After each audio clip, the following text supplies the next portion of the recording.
Who are you? And who do you think you are? Who do you think you are? That's right. We made history this week.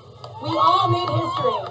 For the first time in a very, very long time, we stood up and we empowered ourselves. First time in a very, very long time, we stood up and we empowered ourselves. When we said to that corporation that runs that hospital, we said, no, you are not going to continue to step all over us and our patients. We said, no, we are going to be able to take care of our patients. That corporation has been treating patients like numbers for far too long. We're at a point where we're going to tell them, no, we are not going to allow you to treat those patients like numbers. They are human beings. Treat them like they are. So here we are out today to come and show that hospital that's what we're all about. If we stay together, we cannot be defeated. I am so proud of every single one of both of our membership. We are here. We put quality in the care that we give. We are not just faces. We are the people that have the hearts. We're the people faces. We are the people that have the hearts. We're the people that hold your hands when you're sick. When your family is sick, we're there to comfort you and make sure you're okay. For all the houses here and all the surrounding southeastern Connecticut area, this is not about corporate profits any longer. We are all done laying down.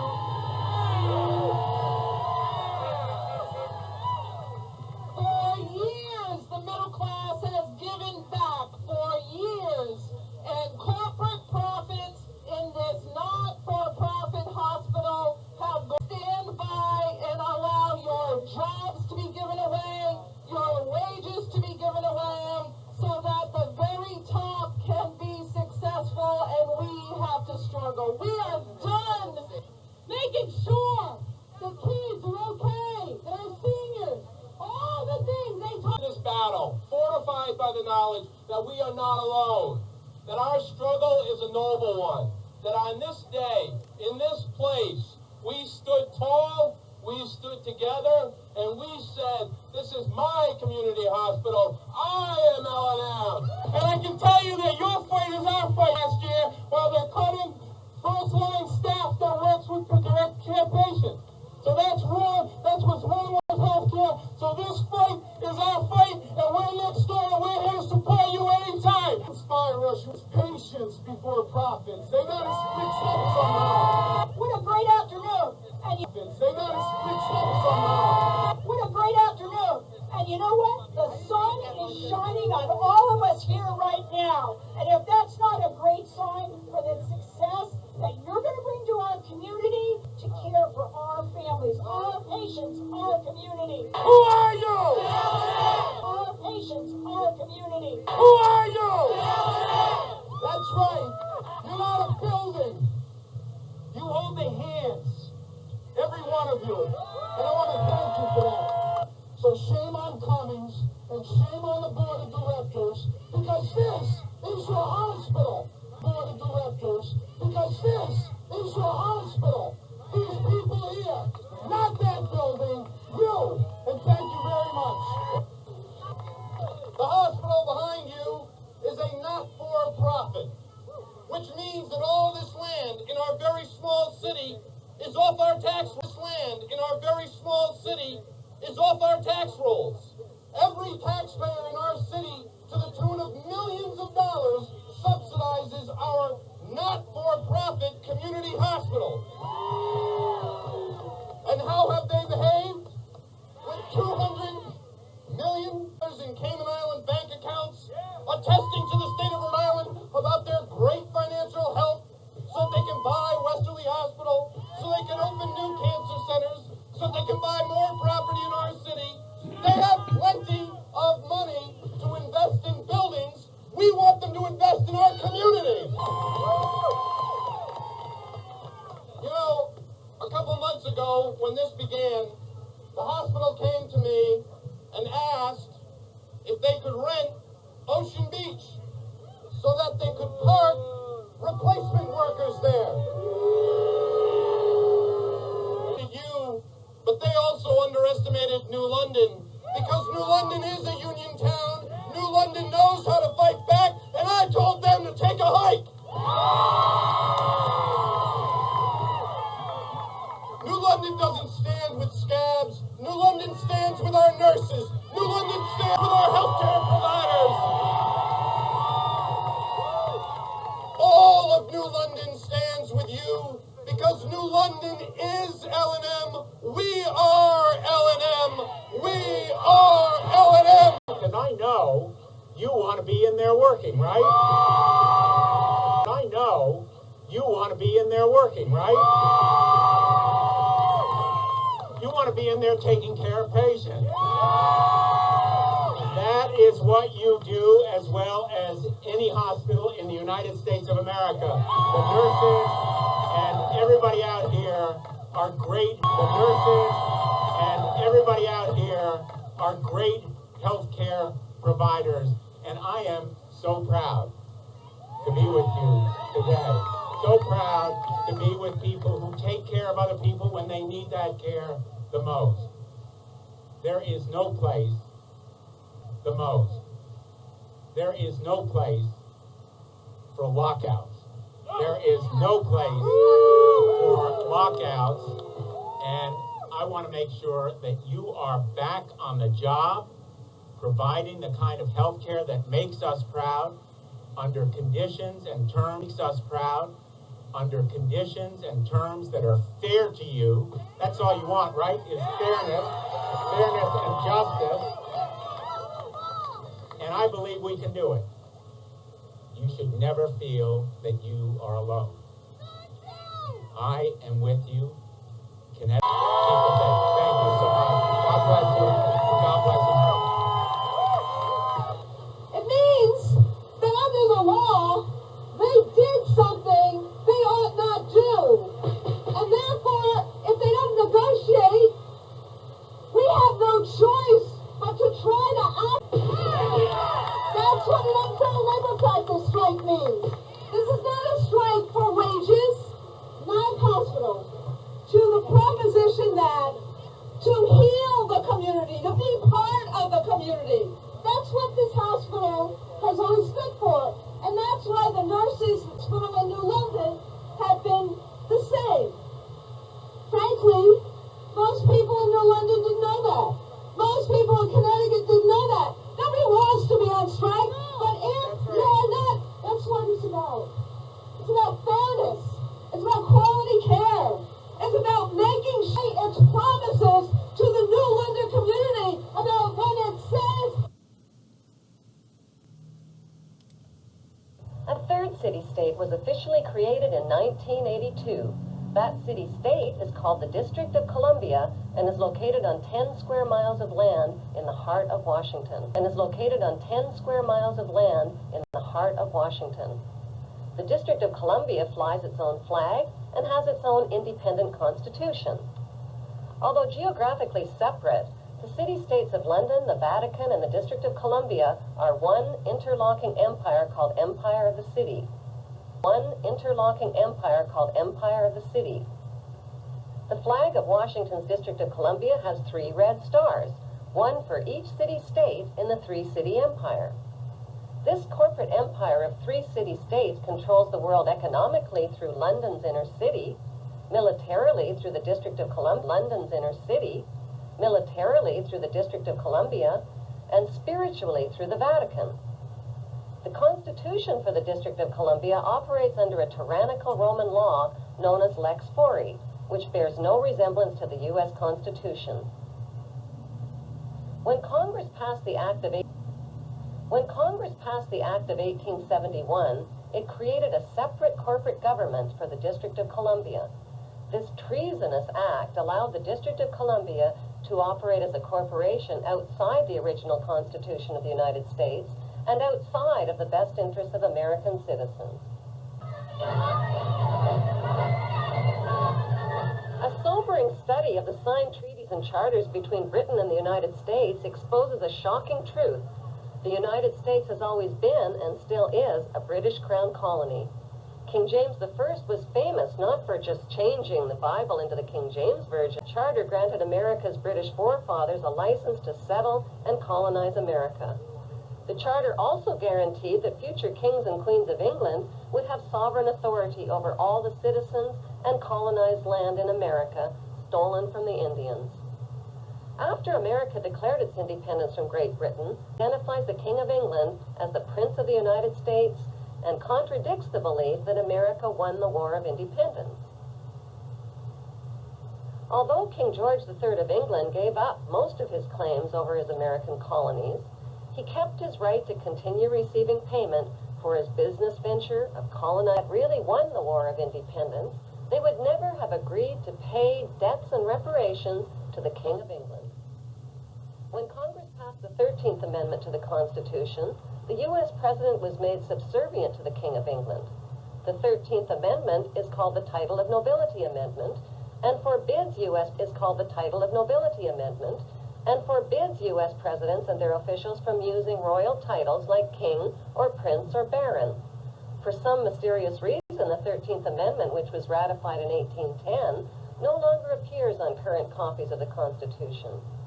America's blood-soaked War of Independence against America's blood-soaked War of Independence against the British bankrupted America and turned its citizens into permanent debt slaves of the king.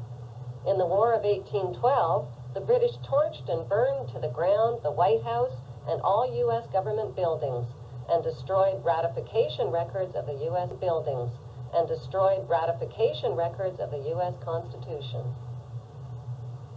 1 century later, a corrupt U.S. Congress committed the biggest theft in world history. They passed Paul Warburg's Federal Reserve Act in 1913, handing over America's gold and silver reserves and total control of America's economy to the Rothschild banksters. Most Americans still believe that the Fed, or Federal Reserve, is the government. It is not. The Fed is a privately owned banking system whose majority Class A shareholders are the Rothschilds, Warburgs, Kuhn and Loeb, J.P. Morgan. Rockefeller is the Fed and is never audited and never pays taxes. They print and design America's money, which displays their symbols of an Egyptian pyramid, a Masonic all-seeing eye, and the words "In God We Trust." Who exactly is the God they trust? They also collect American taxpayers' money through the IRS.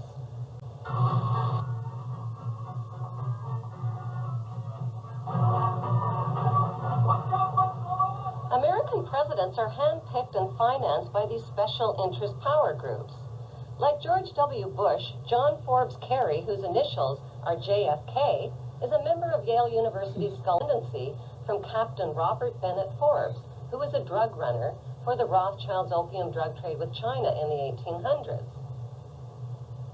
Most U.S. citizens believe that the United States is a country and that the president is the most powerful man on earth. The United States is not a country. It is a corporation of the United States. He and his elected officials work for the corporation, not for the American people. Since the United States is a corporation, who owns the corporation of the United States? Like Canada and Australia, whose leaders are prime ministers of the Queen, and whose land is called Crown land, the United States is just another crown colony. Crown colonies are controlled by the empire of 3 city-states. At the center of each city-state is a towering, phallic-shaped stone monument called an obelisk that points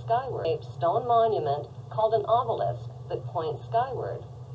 In D.C. city-state, the obelisk, known as the Washington Monument, was dedicated to Freemason George Washington by the Freemason Grand Lodge of the District of Columbia.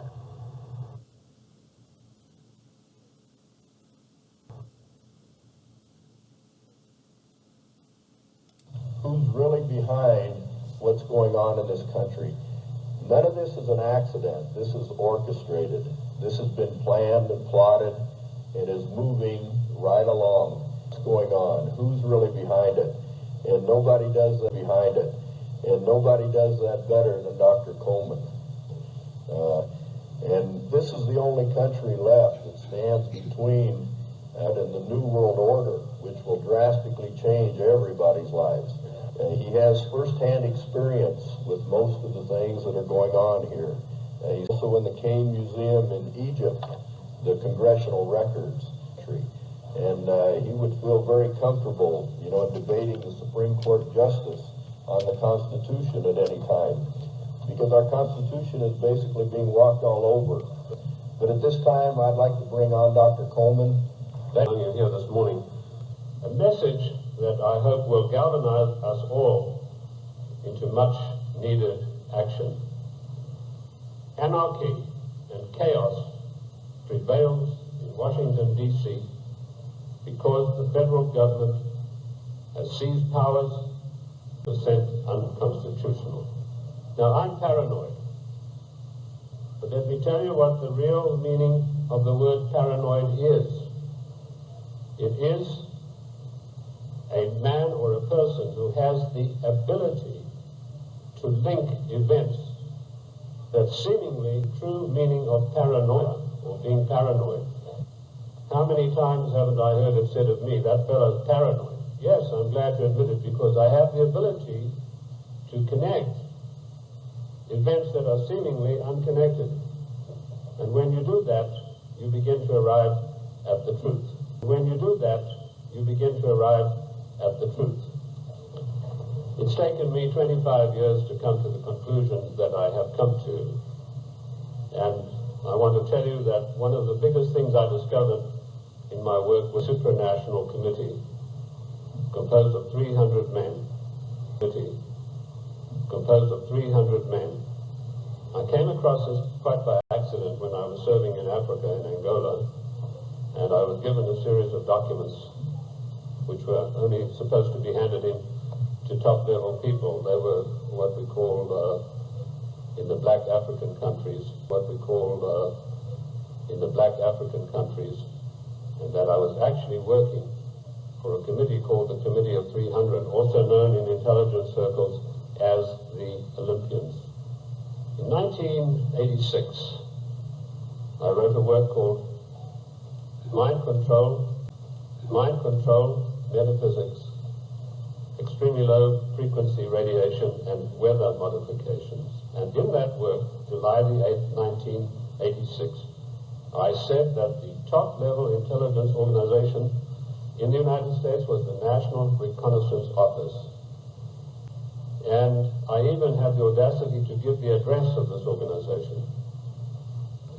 It took me 5 years of digging in the British Museum in London, which I consider to be the finest repository of knowledge in the world. Today, we are being driven on our knees. The States of America, which is the second greatest document in the world next to the Bible, against the mighty powers of King George III, the most potent force in the world at that time. Then, ladies and gentlemen, it is time that we rebelled against a federal government that of the weak. But more than that, he sent Adam Smith, a servant of the British East India Company, to formulate a policy which he called free trade. Let me tell you unequivocally that free trade is piracy. There is no such thing as free trade. We have to reject to which we are subjected. Free trade began with Adam Smith and the British East India Company. Now, who is the British East India Company? They played a massive role. In my book, The Committee of 300, which took 20 years of research, and incidentally, I was only a little bit behind with Karl Marx. He spent 30 years in the British Museum in London, where he got most of these things from. I point out that the British East India Company was the most powerful trading company in the world. They made their massive monies out of the dope trade. They first grew prime poppies in Kew Gardens in Kensington. London, got the best producing opium poppies. They then shipped them to Benares in India, where they began a massive plantation of poppies, opium-producing poppies. They then used their famous tea clippers to transport the poppies in the form of raw opium to China. And by their military force, they imposed an opium policy on China that turned the Chinese nation into a nation of addicts. and they enforced this policy, which was known to the royal family and Lord Gladstone, the Prime Minister, and every one of the lords and ladies in England. And they made a massive, huge fortune. In researching these documents in India House in London, I came across some of the manifests of the old tea clippers and the numbers of kegs of opium they carried and the values. And I totaled up these things, and I found to my astonishment, in General Motors and Ford, in 1 year, the opium trade with China was 3 times the profits of the combined profits of Ford and General Motors in 1970. And this was shared by 3 British East India Company. They all had equal voting rights. They could not outvote each other, and of course they were sworn to secrecy. The descendants of the British East India Company today run the United States. And I will hope to prove my thesis as based on every occasion.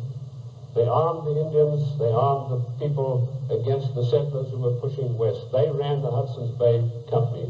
They also ran so-called mission stations in China and got these missionaries who were really not missionaries at all to push opium on the Chinese. And I remember late Gamal Abdel Nasser of Egypt, Prime Minister of Egypt, President of Egypt, and Mohammed Aikel, one of the top journalists, with Chow En-lai. And Chow En-lai told him, he said, you know, the Americans and the British made China a nation of opium addicts, and now with the Vietnam War, it's our turn. We are opium addicts, and now with the Vietnam War, it's our turn. We are going to make the Americans a nation of opium addicts. So you can see the influence, the evil, baleful influence of the British East India Company upon the great nation of the United States of America. They were the ones who financed the war. They put up the money, the ones who financed the war. They put up the money for the British troops to buy the Hessian mercenaries and to fight the colonists. Those brave 3%, let me remind you that only 3% of the people took arms and stood up against the mighty army of King George III. We are 3% here this morning, but that's enough for us to withstand the mighty force of the federal government of the United States of America.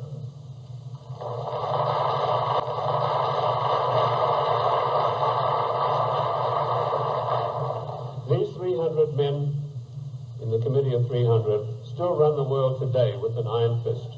Their wealth is untold, cannot be measured. I know I looked at some of the records that I could find in Italy, in Rome. I've done most, and I came across the families in Italy who were called the fondi, meaning the people who had all the money. They were all members of the Committee of 300, the Lucatis, the Recanatis, the Volpi du Miseratis. These people are so wealthy that they would make David Rock. This is the committee that runs the world. Now, in my book, The Committee of 300, I name every one of them. On July the 4th, 1789, George Washington told the Congress, it is necessary for us to impose tariffs. And he ordered British MI6 to assassinate Lincoln, which is what they did. The same way as British MI6 publicly executed President John F. Kennedy at a later time of the world.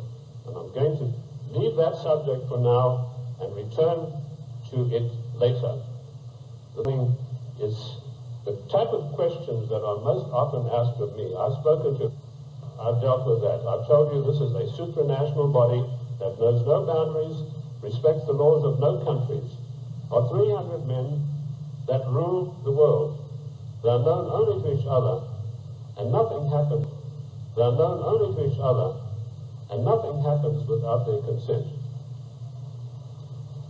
When former head of state Mikhail Gorbachev visited the United States a few years ago, flanked by George Bush and Quayle, he opened his Gorbachev Foundation in the United States. And he let slip, he said, This is being done with approval of the Committee of 300. CNN cameras were on him. They immediately switched. Nothing ever came of it. The federal government, the secret ever came of it. The federal government, the secret upper-level parallel government that runs the United States, does not want you to know that you have an upper-level parallel government that calls the shots, that dictates what is going to happen to you, calls the shots, that dictates what is going to happen to your life and mine. So that's how I found out about the Committee of 300. The next question is, what are their goals? Their goals are a one-world government, latterly called the New World Government, latterly called the New World Order. The one world government began with King George III. At the time that the colonists were brave enough to take him on, King George was already busy formulating a one world government, and he had lined up at least 50 countries that were willing to come into this future world dictatorship with him. The goals then, very simply stated, are to make the world over into a one world New World Order dictatorship, controlled utterly and completely by this Committee of 300. How can they possibly carry out their goals? That's the next question that I'm often asked. They do it by dint and by virtue of their fantastic wealth and the fact that they control thousands of the top banking institutions, the political organizations, insurance companies. In fact, one of the giant insuring the Metropolitan of New York, I said, the Metropolitan of New York is peanuts. He said, how can you say that? That's a giant American company. I said, well, compared with the Assicurenzi, the Generali di Venezia, it's peanuts. That's the biggest insurance company in the world. They control that organization. Everything that happens in the world, in the Venice, is so important because in Venice we have the black nobility. Now that has nothing to do with the color of the skin of the people, and I'm going to come back to them as we go along. So the goals are a one-world dictatorship of the most brutal kind, and how they carry it out is they have these interface banks, insurance, in politics, including the goals of the old Socialist Party USA, i.e. based upon the Communist Manifesto of 1848. If you have a copy of my book, and I'm not pushing it, but in my book, The Committee of 300, I list every one of their huge, to the nitty-gritty life in the cities and towns across the United States. So they carry out their goals through existing organizations. And also, of course, they have built up some special organizations of their own.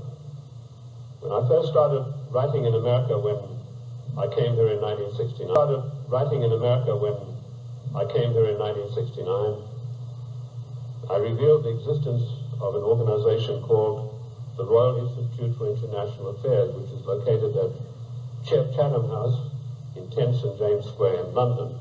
I also revealed the existence of the Club of Rome.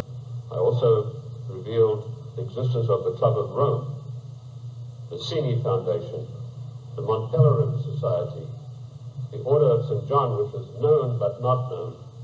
And I listed all of these secret societies that run the world as executive arms of the Committee of 300.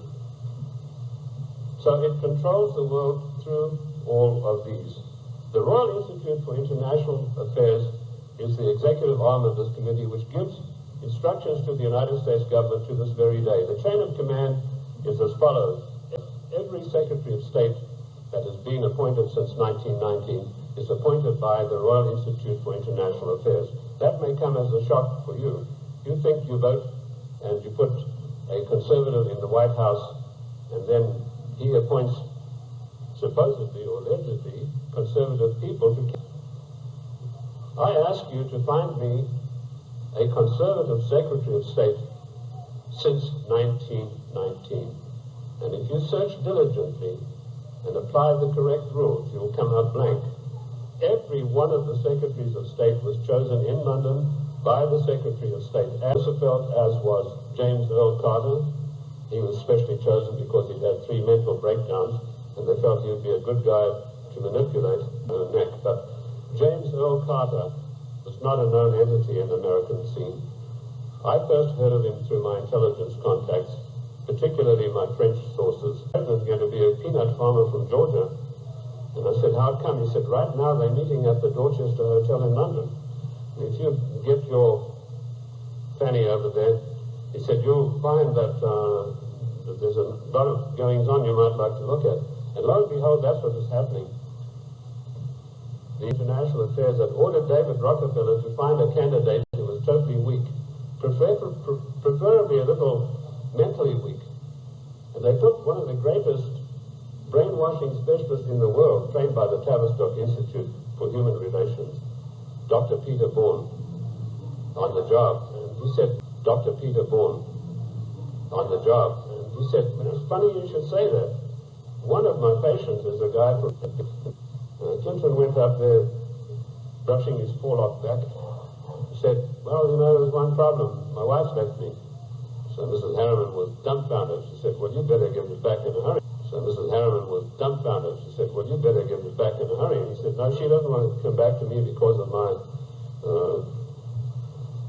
trice with other women. That's how he put it. My philanderings would have been a better word, but he said trice with other women. So Mrs. Harriman, the woman. So Mrs. Harriman sent for Mrs. Clinton, and she duly came to New York, and she sat her down and said, look, if you want to be the first lady of America with all the attendant prestige and power, you better forget about your husband's philanderings and get right back to him. And that is precisely what happened. And when I heard that had happened, I knew this guy was the next president. And we wrote that in our news magazine. And sure enough, a year later, here came marching into the scene William Jefferson Clinton. So the RIA, the Royal Institute for International Affairs, does go to the Morgan Guarantee and Trust Bank on Wall Street. And the chief executive officer of that organization is Dennis Weatherstone. The word, and I apologize to the ladies for this, but I need to tell you this graphically to illustrate the power that the Royal Institute for International Affairs exercised. Bush was hesitating and didn't know whether he should get into the Gulf or not. The Prime Minister of Britain, Mrs. Margaret Thatcher, came over to the Committee of 300's headquarters at the Aspen Institute, Colorado, and this is the phone call that she had with George Bush. You ladies president, get your ass up here. I've got some orders for you about the Gulf War. And Bush went scurrying up there like a little messenger boy. And the next thing we know, there was this massive outpouring of propaganda to start a war against the nation of Iran, a nation that had never done this country one iota of harm. I use those illustrations in order to give you the extent of the control that is exercised by this Committee of 300. Don't you believe it? 13 of the top families in the United States are in the Illuminati today, and they have a big say on every Illuminati today, and they have a big say on everything that happens politically in this country. Then we have the Society of Cincinnati, which I don't think many of you will have heard about. That is an ultra secret society to which every president of the United States is forced to belong, including our so-called conservative presidents, and forced to belong, including our so-called conservative presidents. And I point this out to you to show you that it doesn't matter who is in the White House. This Committee of 300, through the Royal Institute for International Affairs, through the Council on Foreign Relations, exercises complete control. But their exercises complete control. But their strongest arm is called the Club of Rome. Now, when I first heard of the Club of Rome in 1969, the Club of Rome is one of the most insidious, baneful organizations in existence today, which has done immeasurable harm to the United States of America. The world is grossly overpopulated, and we have to get rid of at least half of the world's population, and it doesn't matter how we do it. But they put this aristocrat onto the job of destroying first the steel industry. In my book in 1980, I said the rolling herbal compounds mixed with sugar, and they also have, of course, the protection of extremely low frequency radiation, where using the technology developed by the great virologist Goethe to prove that every living thing on the of the vileness and the evilness of their deeds. These families date back to the 11th centuries, the Locatis, the Recanati. They were called, and the Guelphs, by the way, I'll come to them, they're particularly interesting. They were called that because of the evilness of their deeds. They make Lucrezia Borgia look like money, which is the outcome of the drug trade, the years of investing, the years of gaining control of every mining, mineral, gold, oil, natural resource of the world, that they can afford to finance these things. So the black nobility of the ancient aristocrats of Venice and Genoa, and they called that because of the nature of their deeds. The black Guelphs were one of the worst of them. Now, interesting enough, the Queen of England, Queen Elizabeth II, is a Guelph. She's not a Windsor. This was a title that was evolved in 1935 by her father to put researchers off the track. I like to include myself in that category, although I wasn't doing it then, I was much too young to be doing it, but he didn't like that certain people were getting hot on the track of who this royal family actually was, and so this was put out that they are the House of Windsor. They are not, they're the House of Guelph, and it's important for us to know that, because every time there's a financial crisis, it follows a meeting of the black Guelphs upon the Royal Britannia yacht of the Queen of England, which anchors off the coast of Venice. And all the world bankers meet over there and say, now this is what we're going to do to country X. This is how we're going to say, now this is what we're going to do to country X. This is how we're going to control this worldwide situation. And then they go up and give their orders to everybody.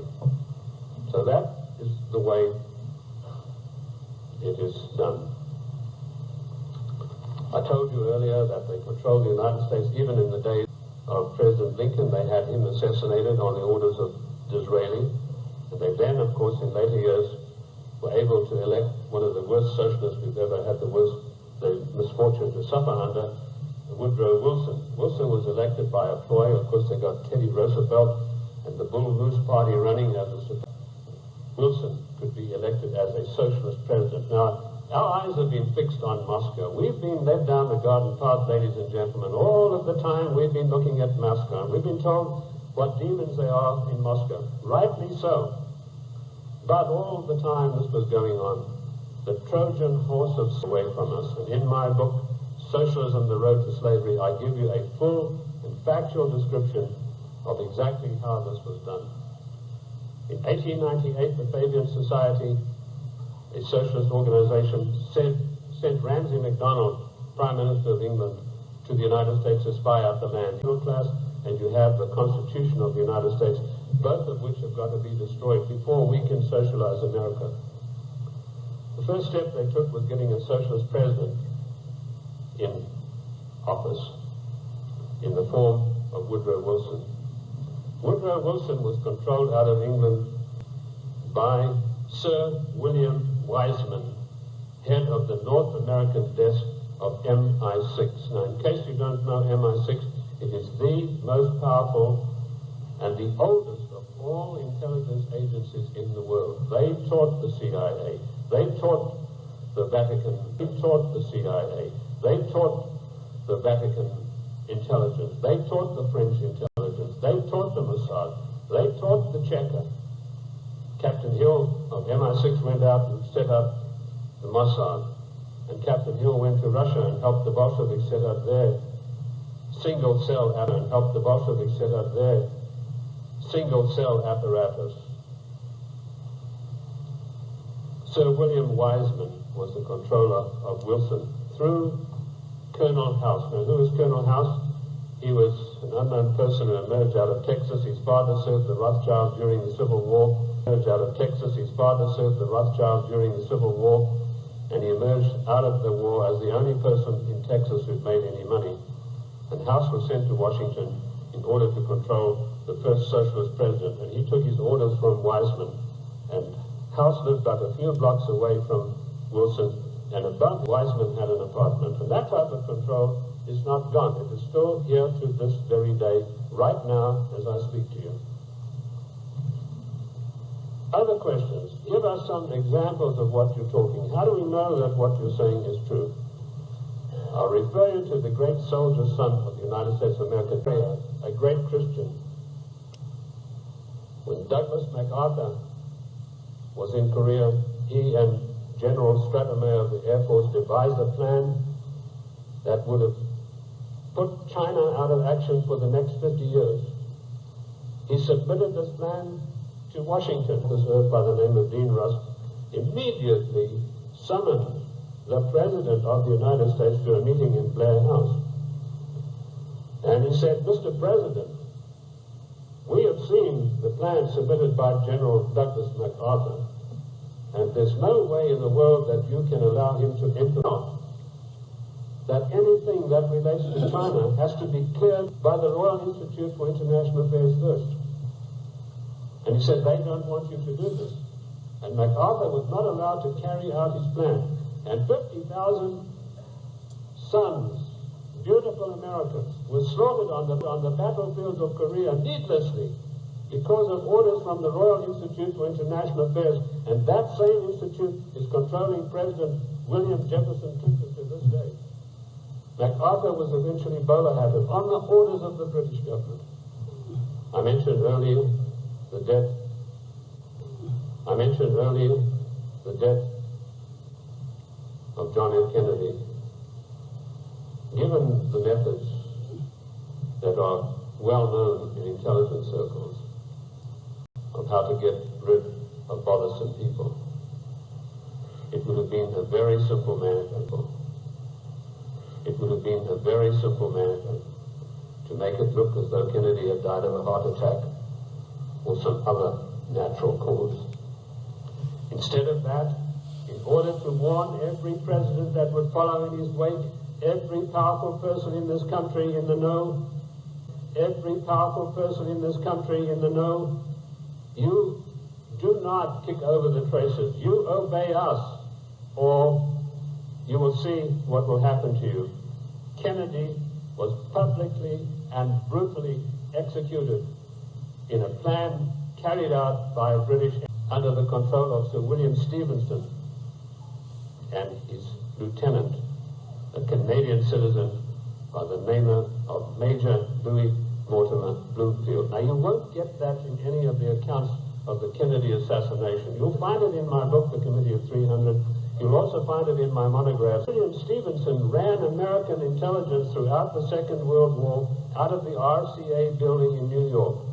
His second in command, a Canadian citizen, Major Louis Mortimer Bloomfield, ran Division 5 of the FBI counterintelligence. You want examples of how Britain, every Secretary of State since 1919 is selected by the Royal Institute for International Affairs on the orders of the Committee of 300. Why is this? We go to these conventions and there's all the hoopla in the world. The balloons are flying, the straw voters are in the air. Bush has been elected. In reality, the Secretary of State, who's charged with carrying out the policies, subverts each and every one of them. You show me a Secretary of State that has acted in the best interest of the United States of America since 1919, and I will give you that acted in the best interest of the United States of America since 1919, and I will give you the only money that I've got in the bank, which is about $1,500. You're welcome to it, because I know that you will not be able to do that. Every Secretary of State has subverted and acted in a treasonable manner at $1,500. You're welcome to it, because I know that you will not be able to do that. Every Secretary of State has subverted and acted in a treasonable manner towards the people of this great country. And when they haven't done it directly, They've done it through surrogates like Lachlan Burden, and acted in a treasonable manner towards the people of this great country. And when they haven't done it directly, they've done it through surrogates like Lachlan Curry, who ordered the military to jettison a shipment of arms destined for the great Chinese. They've done it directly, they've done it through surrogates like Lachlan Curry, who ordered the military to jettison a shipment of arms destined for the great Chinese leader Chiang Kai-shek, to jettison overboard these arms in the Indian Ocean. And that's exactly what they did.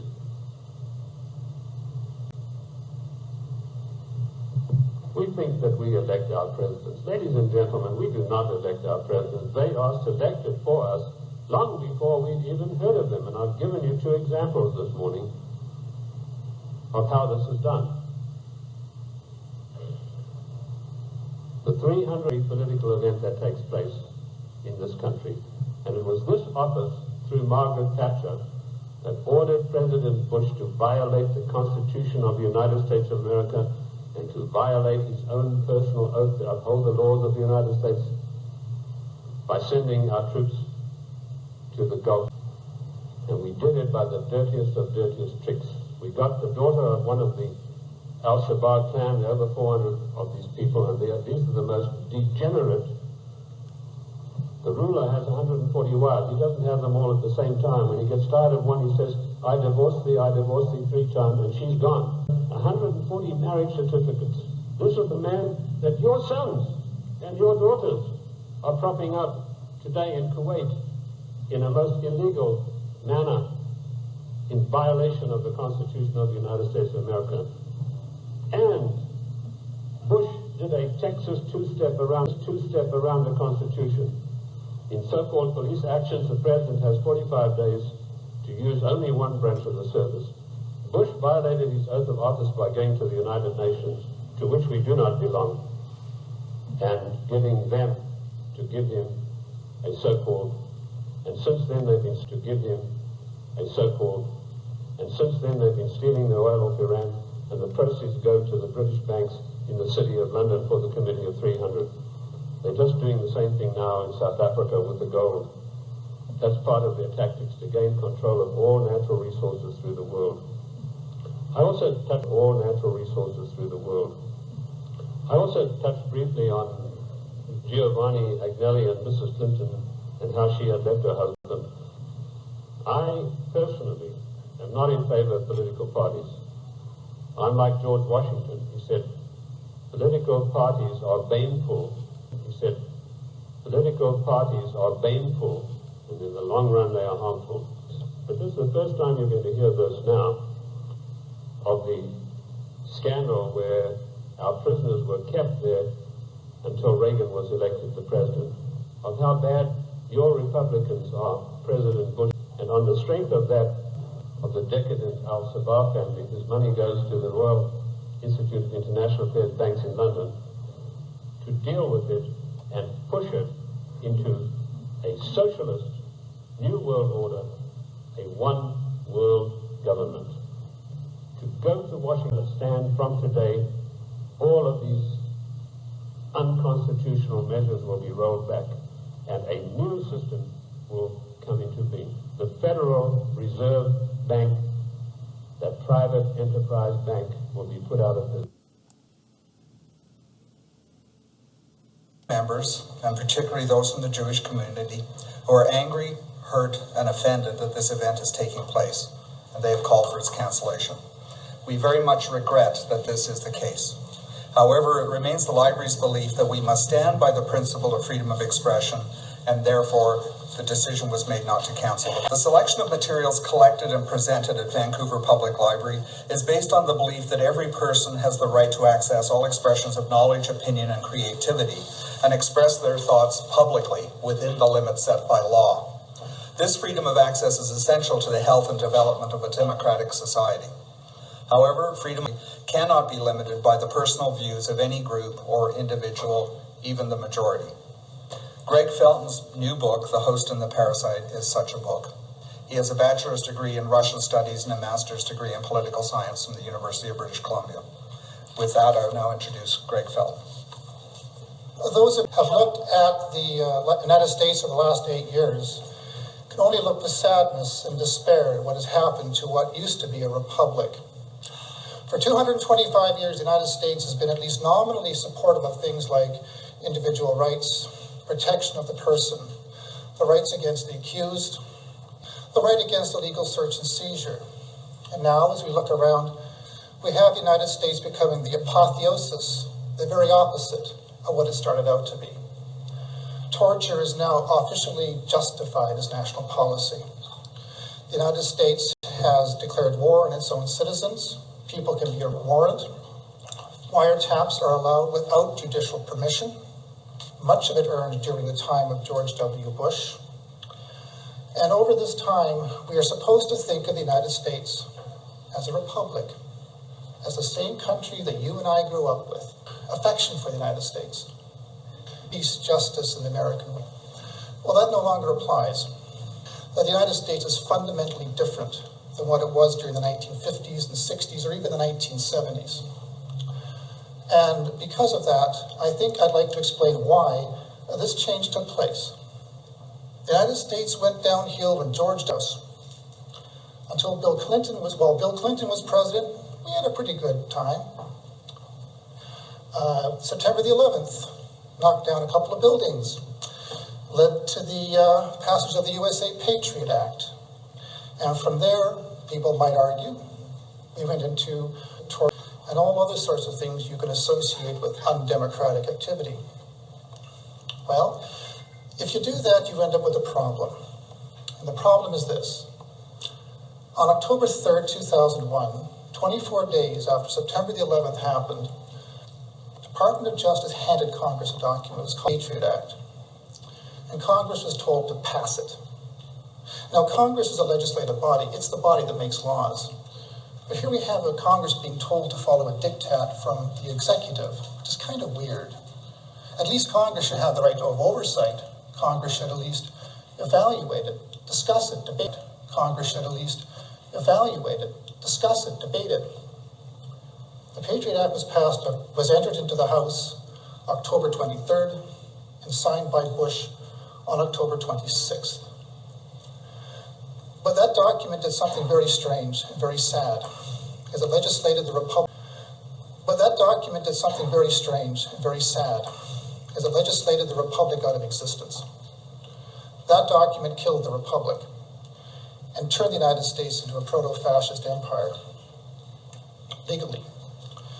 But if we start from this perspective and think the United States went downhill from this date legally, but if we start from this perspective and think the United States went downhill from this date, we end up with a problem. We have to explain why a Congress would commit political suicide. Why would Congress do this? Well, if you have Congress comprised of Republicans and Democrats, Congress do this. Well, if you have Congress comprised of Republicans and Democrats who are democratic, it doesn't make any sense. You don't just commit suicide like that. Well, my book takes a perspective that Congress was incapable of defending the Constitution, which of course the Patriot Act utterly destroys. It is my view that the United States went downhill not beginning with George W. Bush, but beginning with Ronald Reagan in 1980. And through a period of 25 years, the United States managed to mutate from a republic slowly toward a police state because of events that came out of the Vietnam War. What I'm going to do is I'm going to go back a bit to the climate of the 1960s and describe for you what happened. The United States was fighting two battles at once, Vietnam and Lyndon Johnson's Great Society, the people. One was evangelical Christians, the passage of the Roe versus Wade decision, which made abortion legal upon demand, or at least decriminalized it. In that same year, Paul Weyrich, the very first so-called conservative think tank, so to all intents and purposes, for the Heritage Foundation, so-called neocons, because they follow the teachings of a professor called Leo Strauss, a very influential Jewish professor who left New York, went to Washington, D.C., and helped turn Leo Strauss's philosophy of a major economic movement. Leo Strauss believed that a government had a right to lie to its own people, to keep truths from them, not to give people, the common people, any sort of help, because that would weaken the fiber of American society. And America had to be strong to face up to the threats of the communists and the fascists and all this sort of stuff. The third group were called Jewish Zionists. Norman Podhoretz, Irving Kristol, Charles Krauthammer, Paul Wolfowitz, Richard Pearl, a whole list of individuals whom George H.W. Bush would collectively call the crazies. These people together formed what I fascist troika, the fascist undercurrent that had been extant in the United States culture for some time, but had not risen to any sort of political prominence, because, for the most part, radical religion, although practiced in the United States, was not really welcome at the highest levels. The separation was still at least nominally respected. And because of this, it was very difficult to profess open support for evangelical Christianity. And for Jews, it was difficult also, because until the 1967 war, Jewish Americans were very concerned that they might be considered somewhat if they harbored a dual allegiance to Israel. So for up until 1967, the Holocaust and other sorts of Zionist issues were kept very much out of the public view. They were very personal. They were not to be discussed. And then 1967 happened, war in the Middle East, and managed to seize control of the Suez. It occupied East Jerusalem, the Golan Heights, Suez, the West Bank, Gaza Strip. It is still an illegal occupation of much of that territory today. So by the time 1973 comes around, we have three evangelical Christians, Jewish Zionists, and Straussian neoconservatives, neither one of which has any regard for America.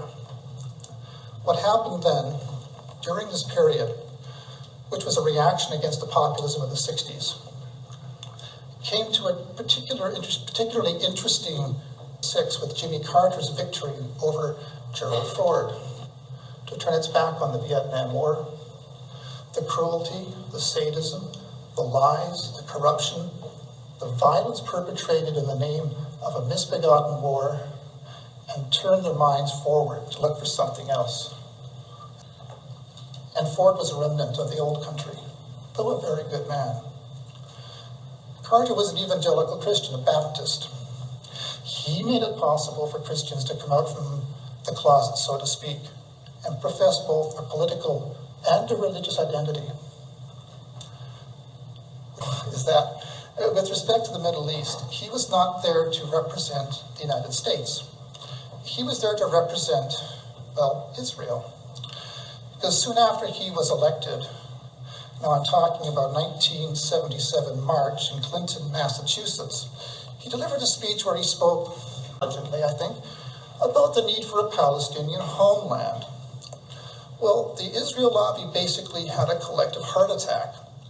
They assailed him, they slandered him, they libeled him, they attacked him vigorously, but it was too late. The Israel lobby, which came to prominence under Harry and owed its allegiance to the Democratic Party, was for the first time considering supporting a Republican candidate for president, Ronald Reagan, was that the Zionists, both Christian and Jewish, and the neocons, came to power, and their front man, and the neocons came to power, and their front man was Ronald Reagan. And to the 1980s, we have a transition period between the role of oil as the dominant influence and cause of U.S. policy in the Middle East, oil as the dominant influence and cause of U.S. policy in the Middle East, and that of supporting Israel to the detriment of oil and to the detriment of the United States. The Ozark nuclear power plant in Iraq, it did so illegally, using American weaponry in Iraq. It did so illegally, using American weaponry, contrary to the U.S. Procurement Act, using U.S. satellite technology, contrary to U.S. law. and the United States did nothing about it. And Reagan saw pictures of bombed out cities about it. And Reagan saw pictures of bombed out cities and children burnt beyond recognition. And Reagan, for all of his faults, was a very moral man. He had a sense of humanity. And he told Reagan he had enough of this. He wanted to stop doing it. Throughout the 1980s, Israel ignored everything the United States wanted to do in the Middle East. Well, three reasons, actually. Iraq has a lot of oil. Israel needs oil. Iraq has a lot of water. The Tigris and the Euphrates are within the ambit of what is called the courageous enough to stand up against the repression and the sadism of the Israeli state. The occupation is to this day illegal, but it's hard to find any outlet in the media willing to say this. So Saddam Hussein was a political problem and also the head of a country that was the capital of the Arab world, culturally speaking, Baghdad, and Hussein had a good army. But armies in the Middle East are not something Israel wants on its doorstep. Israel wants to have complete military superiority over the region. And so we had a provocation to bomb Iraq. Again, we have to understand, especially since Clinton, has been populated by people who owe more of an allegiance to Israel than to the United States itself. To this day, there are people in the American government who are citizens of Israel. And to have a dual citizen formally policy that a republic could commit suicide by passing the Patriot Act. But it makes more sense to believe that Israel, the United States Congress, is not in control of itself. The people making policy. The Patriot Act, in my view, represents the culminating act of the fascist coup d'etat. Now, it was a coup d'etat that happened with the willingness and support of the American public. People who told us what we wanted to hear. People who were less intellectual than they were jingoistic and rah-rah, energetic Americans. Ronald Reagan had no business being president, but he spoke to the Republican credibility. I mean, to this day, the United States has something called the Strategic Oil Reserve Agreement with Israel, under which it will guarantee to supply Israel with oil in the event of a crisis, even to the extent of denying oil to its own people. The United States has abused, disgraced, internationally and domestically, as it moves to support Israel in whatever it does. And it is impossible to think that this is being done willingly, that the United States is the same country that existed in the 1960s and 70s. The possible thing that we can conclude is that the United States has been under Israeli occupation to all intents and purposes. I think that's hilarious. The military-industrial complex is a very good example for the United States to repudiate its own principles and declare war on its own citizens. The sense of this is that the people in Washington are serving another government, that we have essentially a treasonous government. And in fact, if you know how both Bush stole the last two elections, was not legitimately elected. We have to look at the sort of gangsterism that we most the mafia or some other sort of organized crime. There is no other way to explain the United States from a rational point of view. It cannot be done. There is no rational explanation for the United States behavior. And we look at the events of September the 11th and how that happened. We end up with conclusions that the United States has been dominated by interest groups that put the interests of America behind that of Israel. I have a number of other things I could say, but I don't want to speak for too much longer, and I will give the floor over to questions.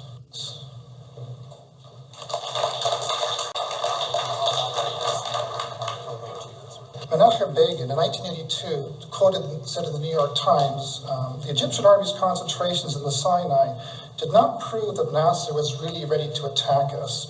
We must be honest with ourselves. We decided to attack him. Moreover, Moshe Dayan stated that Israel made repeated border provocations against Syria in the north. And at the time, Syria and Egypt had a mutual defense pact, that if one were attacked, the other were attacked. Well, they would come to his defense. testified it to a military defensive operation. Moreover, Nasser, 100,000 of Nasser's backed down in a war in Yemen. He had neither the manpower nor the artillery, and Israel was planning to execute Egyptian prisoners of war. It could not afford to have the United States Liberty listen in on the communications. They did not want to be caught committing a war crime, because a war criminal wants to do its dirty work in prime. Dozens upon dozens of soldiers, seamen, American sailors were murdered, deliberately murdered. And Lyndon Johnson covered this up because he would not acknowledge that Israel committed a mass murder, and the documentation of this is irrefutable and its extent, and anyone who wants to investigate it may do so. Crime against the United States, and if anyone else had done it, the United States would have gone to war.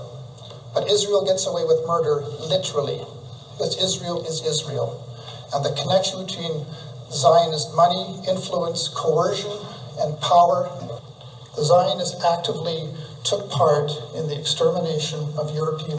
And that is something, whether you like to believe it or not, is actually written, discussed. And if you want to see who did it, a Zionist writer named Edwin Black wrote a book called The Transfer Agreement. And it outlines in painstaking, sad, disgusting detail the collusion of the Zionists with the Nazis.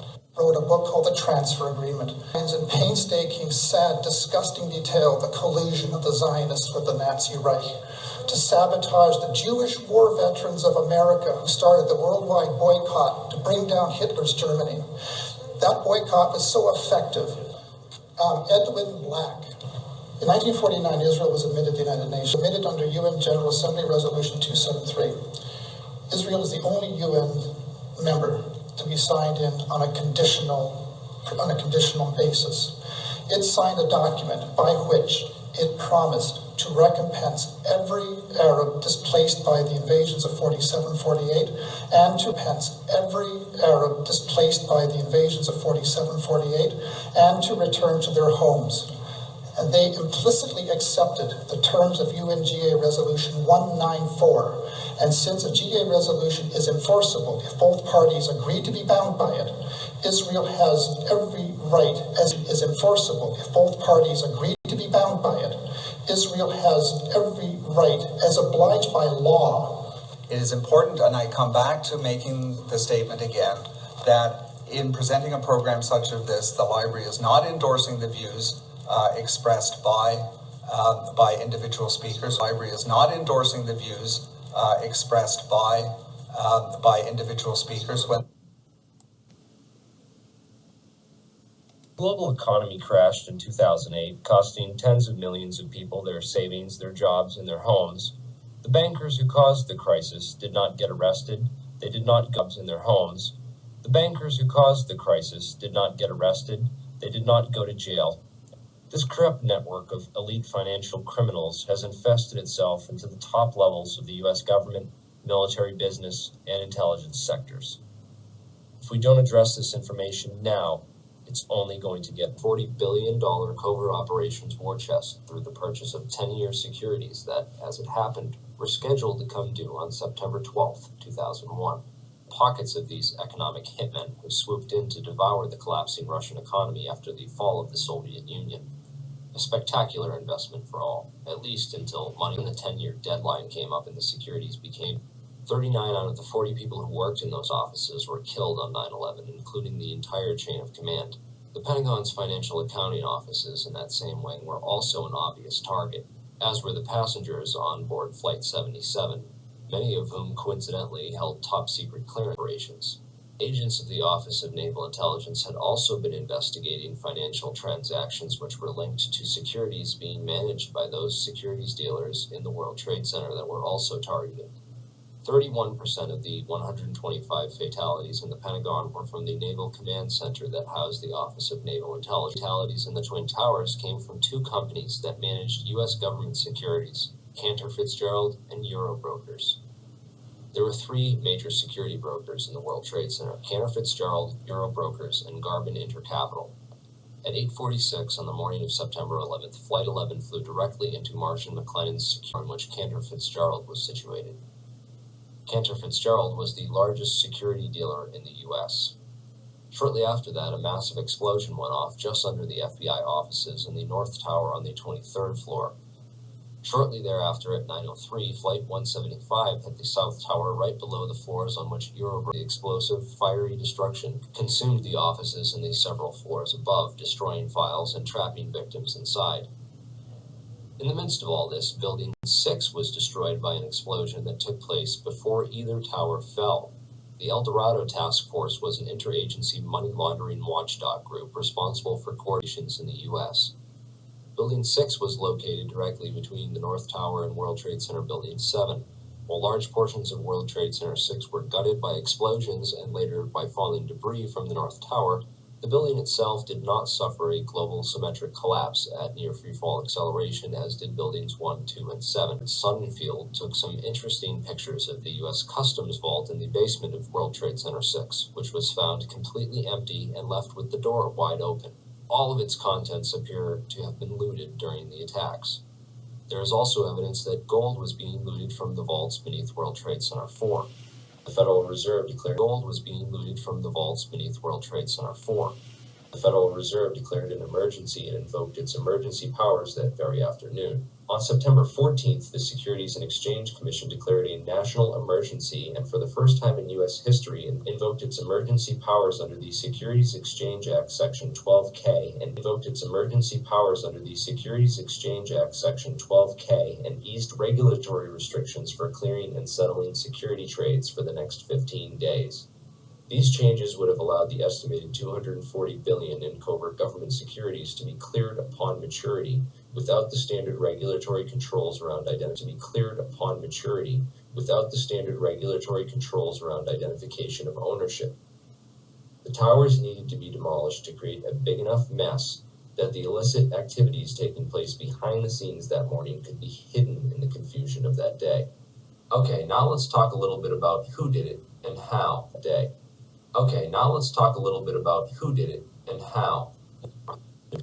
Many researchers believe that the MENA operation was moved to Stewart Air Force Base after Barry Seal got whacked.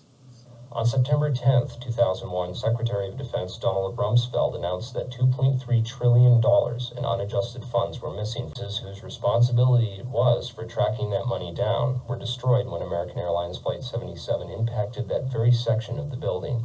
The only off-site backup for the Pentagon's black budget financial records was a secure federal office building in the World Trade Center complex. Strangely, it too was destroyed on 9/11. World Trade Center and housed offices involved in several large-scale federal investigations into massive stock market and accounting fraud. Not surprisingly, World Trade Center 7 was the first to be cleaned up and the evidence destroyed at Ground Zero. So if 9/11 was really an inside job, then let's take a look at some of the people inside the buildings that were targeted. The impact zone of the North Tower was a company called Marsh & McLennan, which at the time was the world's largest insurance brokerage company.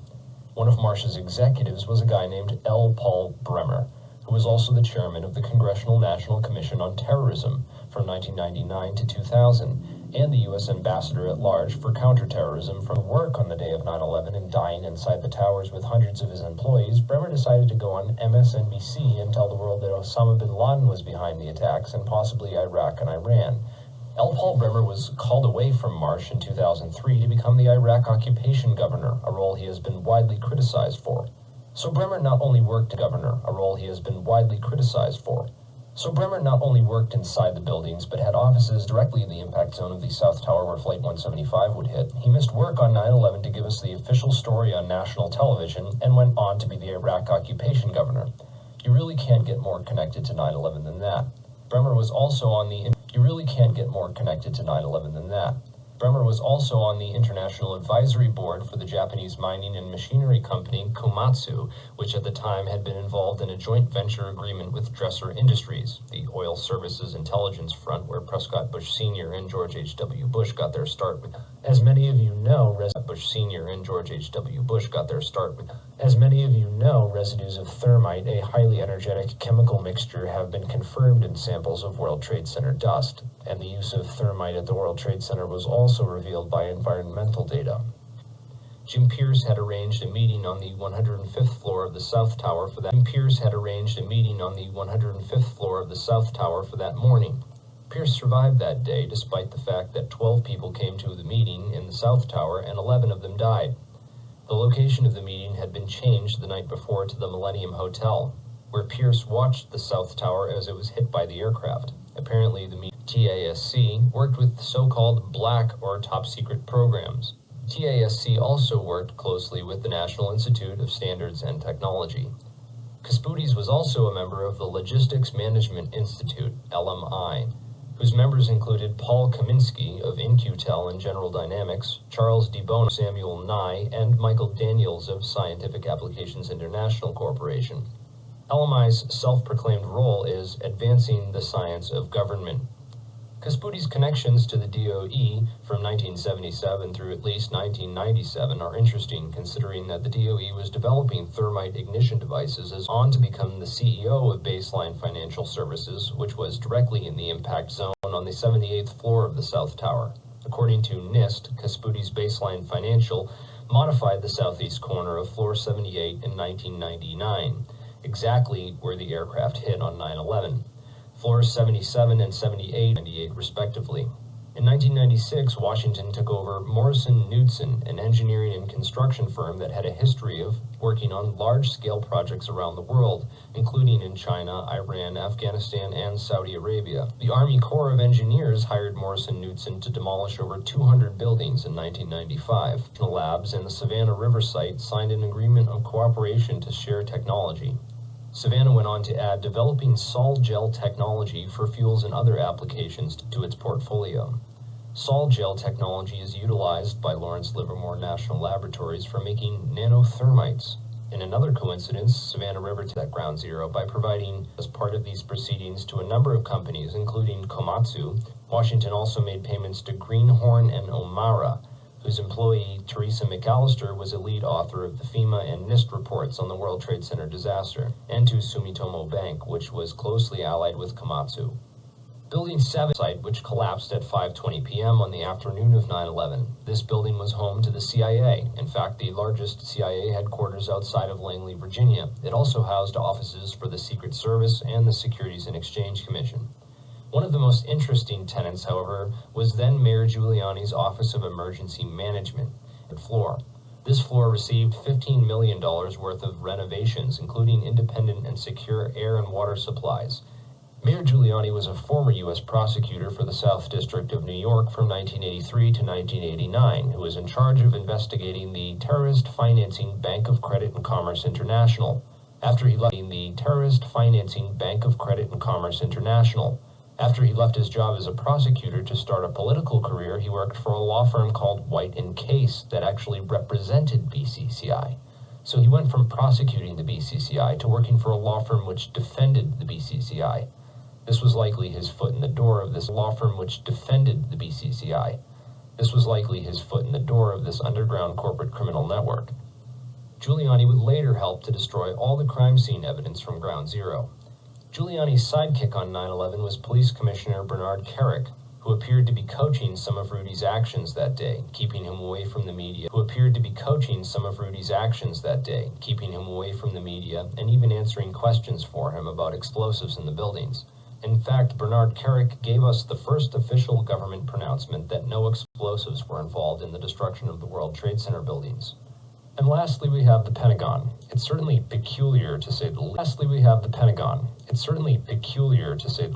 that Al-Qaeda terrorists hell-bent on destroying the USA would not crash their plane into the north wing of the Pentagon, where all the most important offices were, like Donald Rumsfeld, John Ashcroft, etc., and that they would instead choose to target the one section of the Pentagon that had most recently been refined. To note that the company which completed the $258 million refurbishment to Wedge 1 of the Pentagon was also hired as a contractor to clean up Ground Zero in New York City. Wedge 1 also coincidentally housed the Pentagon's Budget Analyst Office, where DoD staffers were working on the mystery of the $2.3 trillion that was reported missing by Defense Secretary. The Pentagon's comptroller in charge of that money at the time was an interesting fellow named Dov Zakheim, a member of the Council on Foreign Relations, the International Institute for Strategic Studies, and a contributor to the neocon think tank Project for the New American Century. Zakheim helped write the PNAC document Rebuilding America's Defenses, in which his transformation, even if it brings revolutionary change, is likely to be a long one, absent some catastrophic and catalyzing event, like a new Pearl Harbor. We need to continue the investigation into these people, these companies, and their close proximity to the events of 9/11, and not find ourselves continuously lost inside speculative circumstances. It's time to demand justice and accountability for the victims who were killed on 9/11.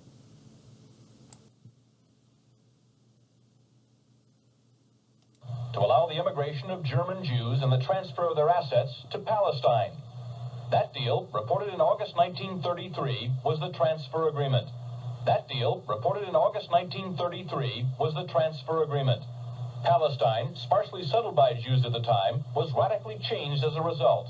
I lived in Palestine from 1933 to 1936, and we saw every week transports of German Jews coming to settle in Palestine. And many new professions were introduced by them into the country, and they played a leading role in making Palestine then a more advanced and progressive country. German Jewish settlement of Palestine was for a time official country. German Jewish settlement of Palestine was for a time official Nazi policy. The publisher, Hitler's propaganda minister, Joseph Goebbels. A Nazi Visits Palestine was the title of the multi-part series. A medal was struck by Goebbels in commemoration. On one side, the swastika. On the other, the star. One side, the swastika. On the other, the Star of David. Hitler demanded one concession for the transfer agreement, that the call for a boycott of the Reich, raised by Jews here and elsewhere, be rejected by the Zionists. The Zionists made that concession.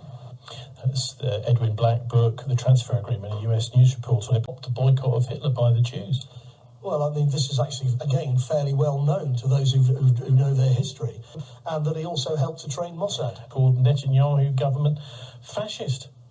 Well, I mean, we can bandy these words around. They're certainly criminal. They're involved in false flag terrorism, much as our intelligence. Credit through an international clearinghouse, the German trust fund. The German trust fund would issue the foreign currency of 1,000 British pounds. A capitalist certificate would be given to the German Jew, and that German Jew replicas of his own home. He came across with carpets. He came across with building materials. He came across with cars. He came across with musical instruments. And suddenly, there was a massive German Jewish and infrastructural and economic infusion. It's complex. Okay, leaving aside the complexity, let me just ask a simple question.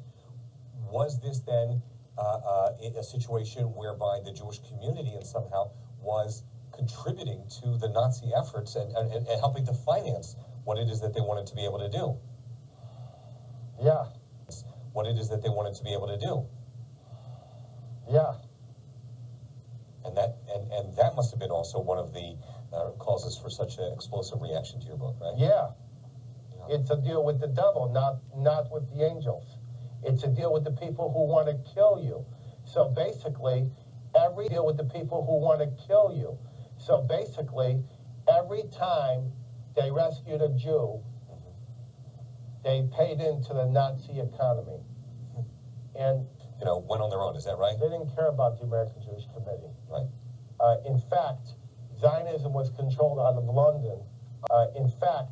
Zionism was controlled out of London until this time. They weren't just taking anyone on a first-come, first-served basis. They were actually concomitantly building the state of Israel. And so consequently, they took the people who had a chance of surviving, in Jewish Palestine, not just anyone. When we've used this term, the Zionists, that's the Zionist leaders. You're talking about people like Ben-Gurion. You're talking about a guy by the name of Chaim Arlazarov. Right. And Arlazarov was the chief engineer of this agreement, and he was at the location where the Hilton now stands in Tel Aviv, right there. There was no Hilton there at that time. And he was killed presumably by the followers of the dissident Zionist faction. And that dissident Zionist faction, Menachem Begin, but really associated with Jabotinsky. The revisionists. And they called themselves revisionists. And the term revisionist at that time meant we have a new idea for Zionism. And these were the fighting Zionists. These were the Zionists who said, we want to fight Hitler out, saying, how can we cut a deal with these Nazis? Because in World War I, to exterminate the Armenians was extermination. So consequently, this was my first book. I was only, I was in my 20s when I started it. It came out in 1984. Confused. There was a town hall meeting set up, and I had 1,100 people. It was rough. There were people who, they said that Muammar Gaddafi was financing me. I had picket lines. They said my parents were from Kuwait. Of course, they're Polish survivors.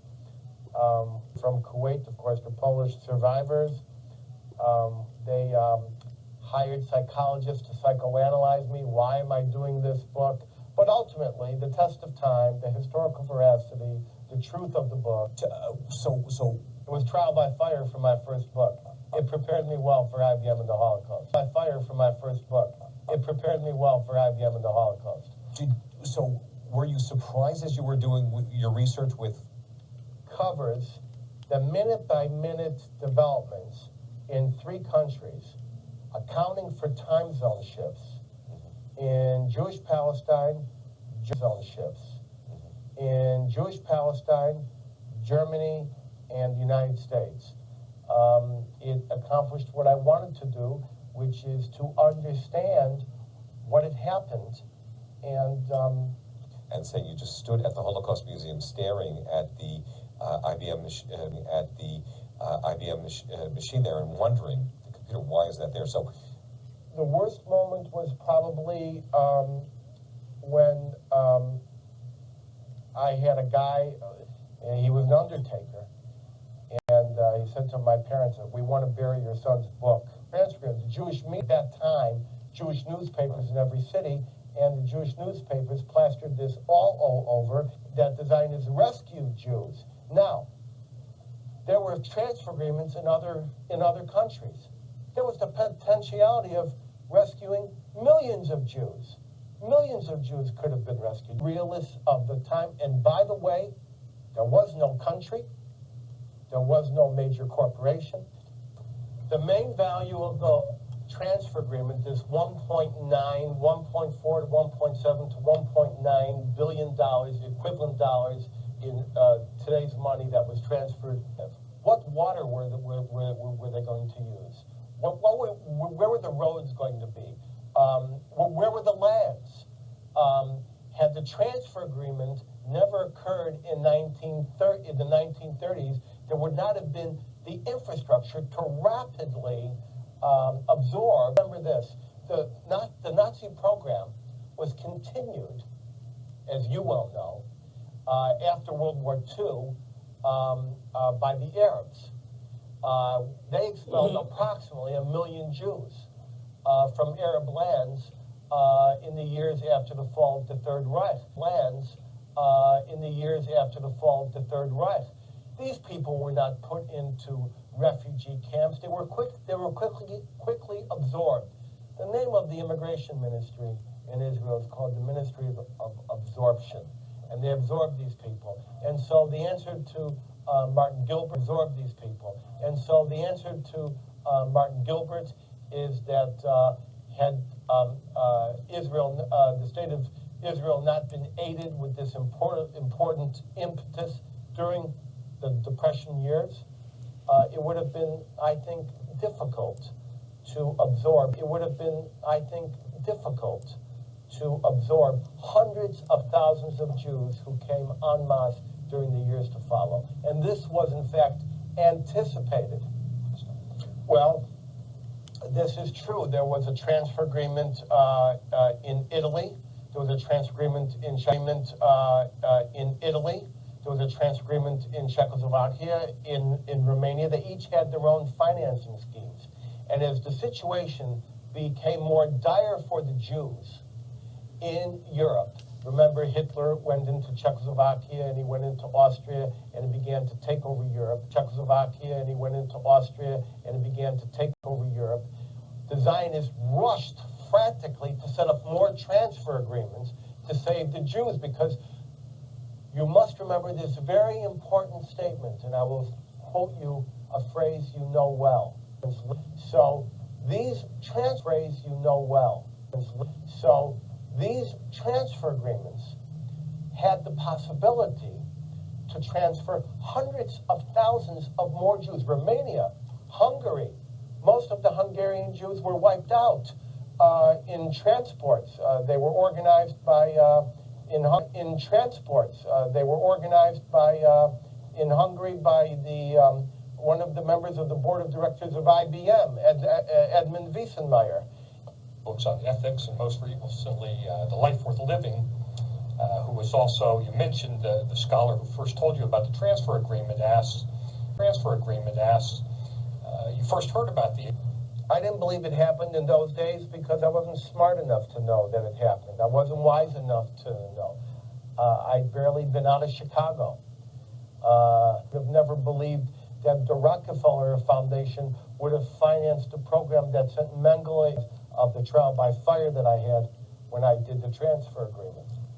Well, I'm constantly asked what-if questions on the transfer agreement. What if the boycott had succeeded? What if the transfer agreement had never been there? But here's one I think I can answer, and it's very dangerous. If is the sketchiest word in history.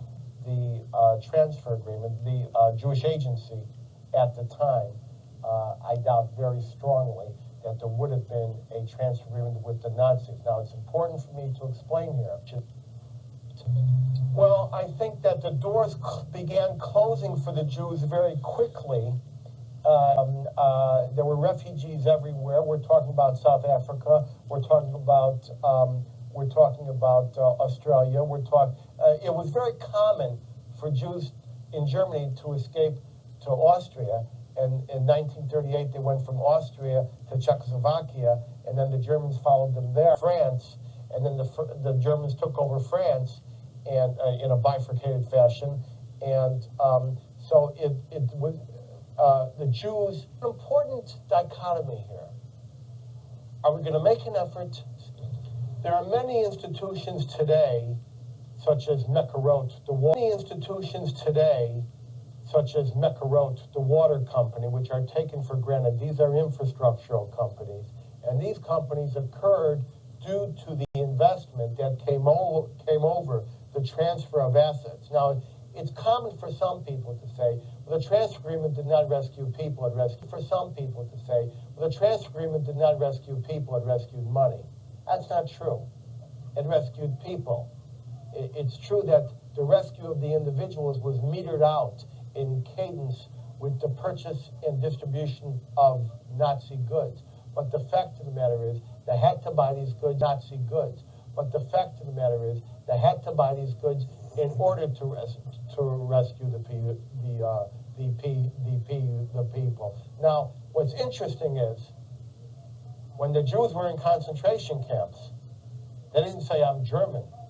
They didn't say, I'm Polish. They said, I'm a Zionist. I wish to live. And the Zionists endorsed that. Jews have a right to live, and they saved the remnant, today. The Iranians trying to do in 12 minutes what Hitler could not do in 12 years, which is wipe out the Jews. And so the Zionists understood that there needs to be operations, the book tried to do what many historians does not seek to do, this together. And this was this was the invention of the Edwin Black approach to Holocaust documentation. Never to look in one place, but 20 places. Why they didn't want to? Or if it was endorsed by the Zionists. It's another one of these what-if questions. The boycott has their own economic wherewithal. When they stopped stealing it from their citizens, they stole it from neighboring countries. It was a fascist economy. So it is possibly actually feared. Subject of the boycott, Joyce Nelson in New York, another reader asked, was the anti-Nazi boycott just a boycott of Jews, or was it bigger than that? It was way bigger than that. was never called. Dov Zakheim is an ordained rabbi and reportedly holds Israeli citizenship. Zakheim attended Jews College in London and became an ordained Orthodox Jewish rabbi in 1973. He was adjunct professor at New York's Jewish Yeshiva University. Zakheim is close to the Zakheim is close to the Israeli lobby. Dov Zakheim is also a member of the Council on Foreign Relations, or CFR, and in 2000 a co-author of the project for the New American Century's position paper titled Rebuilding America's Defenses, advocating the necessity for a Pearl Harbor-like incident to mobilize the country into war with Israel's enemies, mostly Middle Eastern Muslim nations. He was appointed by Bush as Pentagon Comptroller from 4th May 2001 to 10th March 2004. At May 2001 to 10th March 2004. At that time, he was unable to explain the disappearance of $1 trillion. Actually, nearly 3 years earlier, Donald Rumsfeld announced on 10th September 2001 that an audit discovered $2.3 trillion was also missing from the Pentagon books. That story, as mentioned, was buried under 9/11's rubble. The two sums disappeared under Zakheim's watch. Despite these suspicions, on 6th May 2004, Zakheim took a lucrative position in strategy consulting firms in the world. One of its clients then was Blessed Relief, a charity said to be a front for Osama bin Laden. Bose, Allen, and Hamilton then also worked closely with DARPA, the Defense Advanced Research Projects Agency, which is the research arm of the Department of Defense, and citizen, and has been tracking the halls of the U.S. government for 25 years, casting defense policy and influence on Presidents Reagan, Clinton, Bush Sr., and Bush Jr. Further intelligence points out that most of Israel's armaments were gotten thanks to him. Squads of U.S. F-16s and F-15s to Israel at a fraction of their value. Dov Zakheim's SPC Corporation provided the flight termination system and command transmitter system. Some people have posited that the planes that flew into the towers were remote controlled. Although sounding like science fiction to the average person, technology has existed for several decades. In an emergency situation in which pilot and co-pilot have been incapacitated, ground control can take control of a plane and fly it safe and sound to its destination. The argument for the use of this technology would be to say that to ensure the planes met their targets, instead of relying on some supposed suicide hijackers who might bail out at the last minute, remote control technology was used. That System Planning Corporation, or SPC, designs, manufactures, and distributes highly sophisticated technology that enables an operator to fly by remote control as many as 8 different airborne vehicles at the same time from one position either on the ground or airborne. System Planning Corporation markets the technology to take over the controls of an airborne vehicle already in flight. For example, the flight termination system technology could hijack hijackers and bring the plane down safely. The flight termination system can be used in conjunction with the CTS technology that can control up to 8 airborne vehicles simultaneously.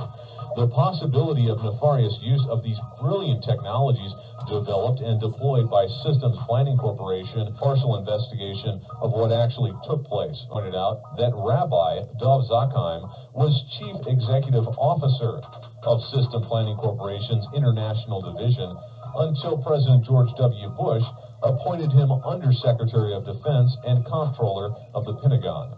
Not long before Rabbi Zakheim rose to power over the Pentagon's lab entitled Rebuilding America's Defenses, Strategy, Forces, and Resources for a New Century, which was published by the Project for a New American Century in September 2000, exactly a year before 9/11. In this article on page 51, it is stated that, quote, the process is likely to be a long one, absent some catastrophic and catalyzing event, like a new Pearl Harbor, unquote. Dov Zakheim called for some catastrophic and catalyzing event, like a new Pearl Harbor, being necessary to foster the frame of mind needed for the American public to support a war in the shape of the region. A respected and established voice in the intelligence community, his views were eagerly accepted. 3. SPC, according to their official website, specializes in many areas of defense technology production and manufacture. It allows the control of several drones from a remote location on varying frequencies, and has a range of several hundred. Technology can be used on many different types of aircraft, including large passenger jets. Aircraft as part of the Boeing-Pentagon tanker lease agreement. As the events of September 11, 2001 occurred, little was mentioned about these strange coincidences and the possible motives and proximity of Dov Zakheim and his group, since there was little physical evidence remaining after the gators were only left with photographic and anecdotal evidence. This is a photograph of the flight termination system module from their site. Note it has a cylindrical shape and is consistent with the size and shape of the object observed under the fuselage of Flight 175.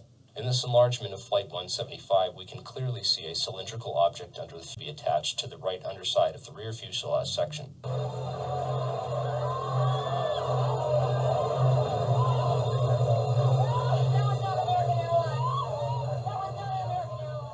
When seen in comparison, it is obvious that the plane approaching the Trade Center has both these structures, the FTS module and the mid-air refueling equipment, as configured on the modified Boeing 767 tankers. Of particular interest is the long tube-like anomalous structure under the rear fuselage area of 175. This structure runs along the right rear bottom of the plane. The equipment attached to the underside of the plane which hit the World Trade Center The equipment attached to the underside of the plane which hit the World Trade Center is identical in every single way to the Boeing 767s issued by Dov Zakheim. Another interesting piece of 9/11 evidence is the last 12 seconds of UA-175. Since every amateur videographer in New York City had their cameras pointed at seconds of UA-175. Since every amateur videographer in New York City had their cameras pointed up at the burning Tower 1, the second plane strike was filmed from nearly every conceivable angle. Expert analysis of this plane leads to some startling revelations. First, there is the expertly controlled flight characteristics of this plane. During its last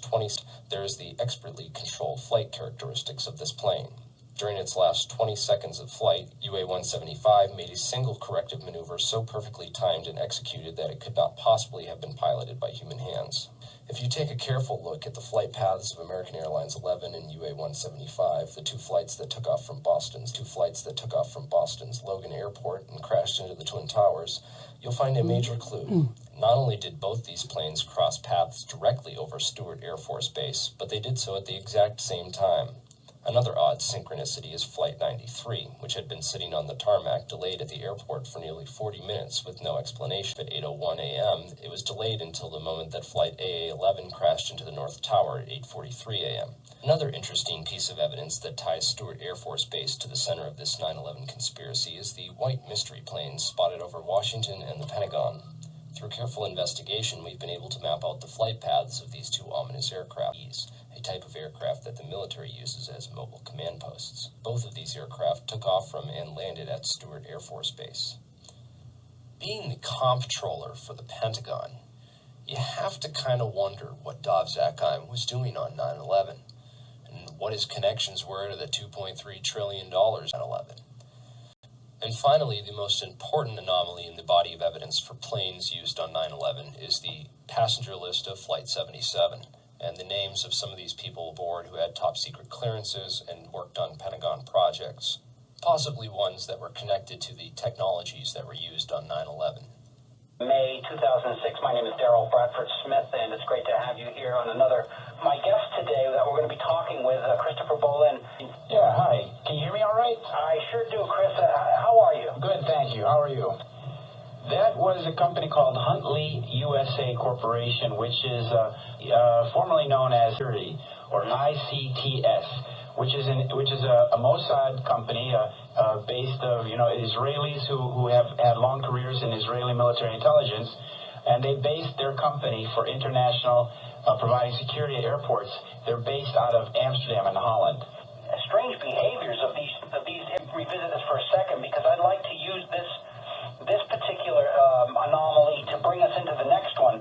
The two planes that hit the World Trade Center, they converged over Stewart Air Force Base, former Stewart Air Force Base. Now it's Stewart International Airport, and it is the only privately owned airport in the United States, north of the World Trade Center. So this is all within the New York metro area. Is that these two planes, if we use the Operation Northwood scenario, these two planes may have landed at Stewart International Airport, which is in Westchester County, and drones may have taken up their flight paths and continued the flight to the World Trade Center. Of the World Trade Center and the Stewart Air Force Base, some of the same characters? Very good point, very good point. The person behind the privatization of the airport, the Stewart Air Force Base, and the World Trade Center, the architect of the Stewart Air Force Base and the World Trade Center, the architect of all this is Ronald Lauder. He was the director of the Governor's Privatization Board, and he pushed for the privatization of the World Trade Center and of this airfield in the year 2000. And the airfield, the Stewart Air Force in the year 2000. And the airfield, the Stewart Air Force Base, was privatized earlier than the World Trade Center. As you know, the World Trade Center only became actually privately held property on July 26th of 2001. Yeah. And the person that was in charge of the Port Authority of New York, and the person that was in charge of the Port Authority of New York and New Jersey at the time was Louis Eisenberg. He's the former head of the United Jewish Appeal, and he is the person who oversaw the negotiations which delivered the lease, the 99-year lease, into the hands of Larry Silverstein. Well, now it's interesting to note that Mr. Silverstein, prior to his ownership of that building, was a strip bar owner over in Brooklyn of a place called Runway 99. Now, how a man goes from owning strip clubs to being in charge of a billion, some would say that there's a lot more to that story that we need to uncover. But the whole Mena, Arkansas drug smuggling ring, university structure for preparing people to go into the Mossad, isn't there? You would call it, I think you would call it Mossad University. It's in Herzliya, which is where the Mossad has their headquarters, north of Tel Aviv. And it's called the Interdisciplinary. Rich and Ronald Lauder have donated funds to the school, and they have colleges or schools in their name. Ronald Lauder has a school for strategy and government, I think it is. And the Mark Rich has a school for, financial transactions and, director of the Mossad. Relationships that go... You're right, and also Department of State found, I've been researching 9/11 since it happened. And like on this recent story I did about Cleveland, I was just looking at the evidence and the people involved, and there suddenly popped up this key player who was a very, very high Zionist in the United States, a guy named Sam Miller. And he is actually the father of Aaron Miller, who was the senior policy advisor on the Middle East for 4 administrations at the Department of State. And he's the father of Aaron Miller. So, it's a very small network of people. But what I have found at every critical juncture of 9/11, whether it's the investigation, the destruction of the evidence, the mysteries at Cleveland Airport, what have you, I eventually find that the key person who was the gatekeeper or the person who made the key decision is a Zionist with close ties to Israel. Now, this is not a coincidence. Is a Zionist with close ties to Israel. Now, this is not a coincidence. No, it's not a coincidence that some of the facilities were co-leased up in Stewart and co-leased over at Cleveland to government agencies. Am I wrong in saying that? No. To government agencies. Am I wrong in saying that? No, you're right. In Cleveland, these 2 planes landed. One was reported to have been Flight 93, which supposedly crashed in Shanksville. But in this case, the reports are very clear that the passengers were taken off the plane and taken into the NASA facility. And this was when the entire airport had been shut down. And there in the NASA facility, these passengers were interrogated or interviewed by the FBI. Now, this doesn't make any sense. if this plane just had a bomb scare and they landed the plane at Cleveland just to get the people off the plane, why were they taking them there? Big hangar base. Yeah, no, what's interesting about that airport, Stewart International Airport, which is owned by a British company that has its base in Texas, in Houston, I believe, that airport was privatized, like I said, in early 2000. But after Britain, Congress voted to give it millions and millions of dollars to build a new air traffic control system, a new control tower, and new hangars. And you have to ask yourself, what kind of privatization was this? This plane, supposedly, 93, was full of Americans. But from what I understand, if they were deplaned there, or if these passengers existed at all, they had to do something with them. And so basically, either they did actually hit the building, which we have a lot of evidence that says that's questionable, or they had to get rid of these people after the... Yeah. Well, the thing is that the Cleveland Airport, Cleveland Hopkins Airport, was under the control of the mayor of Cleveland. His name was Michael White. And he's a black man who was under the control. This is all based on the reports from the Cleveland newspapers, because Mayor White, in the year Gray, his closest friend, his best man at 2 of his weddings. When Nate Gray was convicted, then it became clear to the people of Cleveland that Mayor White was probably had headed the most corrupt administration in the history of Cleveland. Now, the thing is that this didn't happen by itself. This man of Samuel Miller, who is the co-chairman of the company Forest City Enterprises, which is a huge real estate company. They, for example, they manage the housing projects where the U.S. Navy people live, like Great Lakes Naval Base, etc. And they own property. Every week, Nate Gray, the man who was convicted of 36 counts of bribery, and the Mayor White, and Sam Miller, they would have dinner at a very fancy hotel in Cleveland.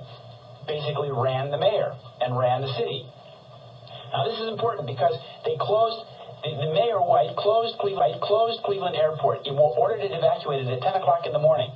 Yeah. And all of the people were told that they had to leave but not take their cars. So these people had to walk out to the highway to try and get a taxi or get a ride to town to find a place to stay. And this meant that thousands of people were evacuated from the airport. And then at 10:45, thousands of people were evacuated from the airport. And then at 10:45, one plane landed, and shortly later another plane landed. These planes were both identified as having been sabotaged with bombs.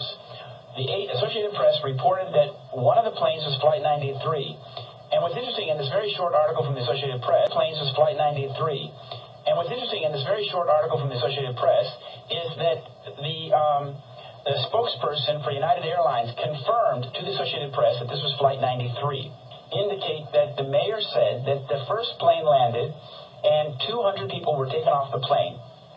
And 200 people were taken off the plane. And these 200 people were taken into the NASA facility, or in another report they were taken to the FAA facility. But in any case, we have what appear to be 2 planes landing at the airport. One's Flight 93, one's Delta 1989, and the people are floated and interrogated by FBI agents in a NASA facility. Now, how does that square? I mean, there had to be people who survived these interrogations. Have any come forward? Well, you also made a little visit to Shanksville. Yes. And saw that day, and there were some very strange... At the crash site, the hole in the ground is only about 20 feet across, and it's about 5 or 6 feet deep. And I spoke to a woman who ran up to the smoking hole immediately after the explosion or whatever. It sounded like a tremendous explosion, like an atomic bomb, she even said. And she was working only a few hundred meters away when that happened. But when she ran up to the hole, which she said was about 20 feet across and 5 feet deep, she said there was no evidence of an airplane there. There was no pieces of anything. And this is the fundamental discrepancy. Full of people and passengers and luggage, what have you, disappear into a 20-foot hole and leave no trace of itself behind.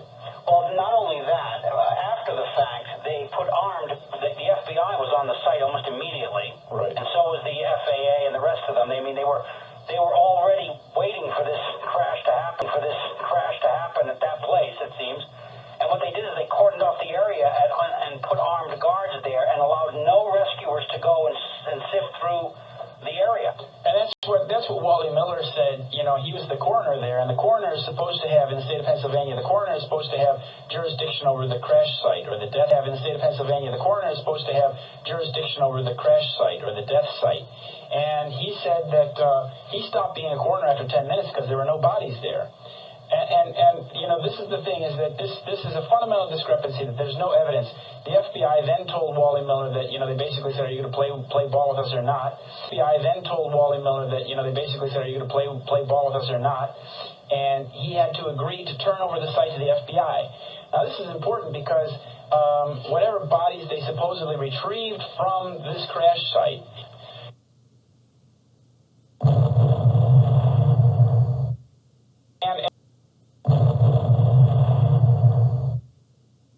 and this doesn't make any sense, but because this paper did not interview any of these witnesses, and there are scores of them, they apparently did the right thing and came into a lot of money. And now let's talk about the FBI for a minute here. It seems to be the police authority that is most corrupted in all of these investigations. If you go back to looking into Oklahoma City, if you go back and look at Bill Clinton's MENA, and you look at all of the machinations in Washington, D.C. over the last 20 years, right. It seems like the FBI is the one that is the most corrupted. And, there's no question about it. And I think that they had a cabal of very powerful Zionists running it, going back 30 years or so. I mean, there was Abraham Sofayer back in the Reagan administration time, I think it was, and during Bush father's period, and now we then during the time of 9/11 we had Michael Sherrill, the criminal division of the Department of Justice, and he is a dual national, Israeli American, whose mother was one of the first Mossad agents in the state of Israel. So with those kind of people at the very top, you remember at 9/11 we had a brand new director of the FBI. Brand new director, Mr. And so when I checked into it, you know, and asked, well, who was making these decisions at the Department of Justice, you know, and guiding this investigation of 9/11, I was told it was Michael Chertoff. Well, and you know, Michael Chertoff's also the gentleman that went up to upstate New York and got a pedophile charge sealed. On Scott Ritter. Right. So I mean, you know, when we start looking around at this stuff, it's always the same faces or the people in the same group here. Right. Now, they keep popping up, and they're not, you know, they are not tied to the Vatican. They're not tied to the Opus Dei. They're not tied to the Vatican. They're not tied to the Opus Dei. I mean, all of the people that I have found are neither Jesuits nor Catholics. The people who are in the key position, the Jesuits, they are Zionists, and what we call warm Zionists or warm Jews. That is that they are active supporters of the state of Israel. Like Sam Miller, who I Jews, that is that they are active supporters of the state of Israel. Like Sam Miller, who I told you about, he is the national chairman of the United Jewish Appeal, which is the largest Zionist organization in the United States, collecting money and giving support to the state of Israel. And that Larry Silverstein, the leaseholder of the World Trade Center, was also in a former leadership position. Larry Silverstein, the leaseholder of the World Trade Center, was also in a former leadership position at the United Jewish Appeal, as was Louis Eisenberg, who oversaw the privatization of the World Trade Center, giving it. So what we find is Zionists, Jewish Zionists, at every key juncture of the 9/11 saga. And Michael Chertoff is a good example. I mean, we had, you know, according to Carl Cameron and also articles in American Free Press, Israeli agents who had been involved in either eavesdropping, snooping on these 19 Arabs, or like the 60 movers who were with box cutters and celebrating the collapse of the World Trade Center, videotaping, what have you, like the 5 guys arrested in Jersey City. Right. These people were all taken into custody and held, and even, you know, given lie detector tests, which they failed. Chertoff was also the chief investigator. Exactly, and that's the key point. Chertoff, I think he was a district attorney or attorney general in the state of New Jersey. Like you said, he managed and oversaw that legal process that resulted in which these Judas goats, these agents, these Zionist agents, and I was very closely involved in both. These were meant to sort of prime the pump for 9/11, so that Americans would get used to the idea that that terrorism is a fact of life and is a danger and a threat to them. So that when 9/11 happened, it didn't come out of the blue. They could say, "Well, look at this is what they finally made good on." And I happen to know that there are other connections to this particular group and the Pentagon. And of course, I've had. And of course, these same names came up with the Pollard case. The point we're trying to make here is that the organs of control, power, and expression are either FBI, Pentagon, or when you want to look at acquiescing to all these crimes, we can start looking over at the Congress being bought and paid for and having political pressure made by Benign Birth ADL, by Southern Poverty Law, by the People for the American Way. All of these organizations place their blind eye or to participate. And when you challenge that, like Senator Paul Wellstone from Minnesota, when you stand in the way of that bulldozer of the neocons, like he did, he was killed in a very mysterious plane crash in apparently on their way to that crash site before his plane even crashed. They had driven up from the Twin Cities, and they were on the way while his plane was still in the air, as if they anticipated his crash. Cleveland looks like one of them. Absolutely. Minnesota is another big hot spot for child pornography, child sex slavery, as well as political Zionist control. You can take a look at Los Angeles area, you can take a look at Miami area, and the New York region, so that they have a good home base to nest themselves in. They're in charge of what I call, or some people have called, the concentration camp of the mind, and that is the media. Yeah. And in the concentration camp of the mind, and that is the media. Yeah. And in New York, it's particularly a tight media. Bush and Cheney. 5-6 weeks ago, 7 now, when Alex Jones came out with but also the way that Amdocs, an Israeli company, handles all the billing for telephone calls in the United States. It's Checkpoint software, and that's out of Redwood City, California, but their main office is in Herzliya, Israel, or Tel Aviv. And it's a Mossad company. You see, what the Mossad does is they have venture cap, and because of their network, they're able to penetrate the U.S. government at the highest level. Dr. Kunajukr, but I have a delivery going to New London. We now stand 10 years at the midpoint of the address listed under Google, 496 Ocean Ave. But we can no longer the risk the solar emergency panels, and I have been trying to get a hold of him for well over a week. We have been compelled to create a permanent industry to arrange this delivery. If you can give them this message, I'd appreciate it.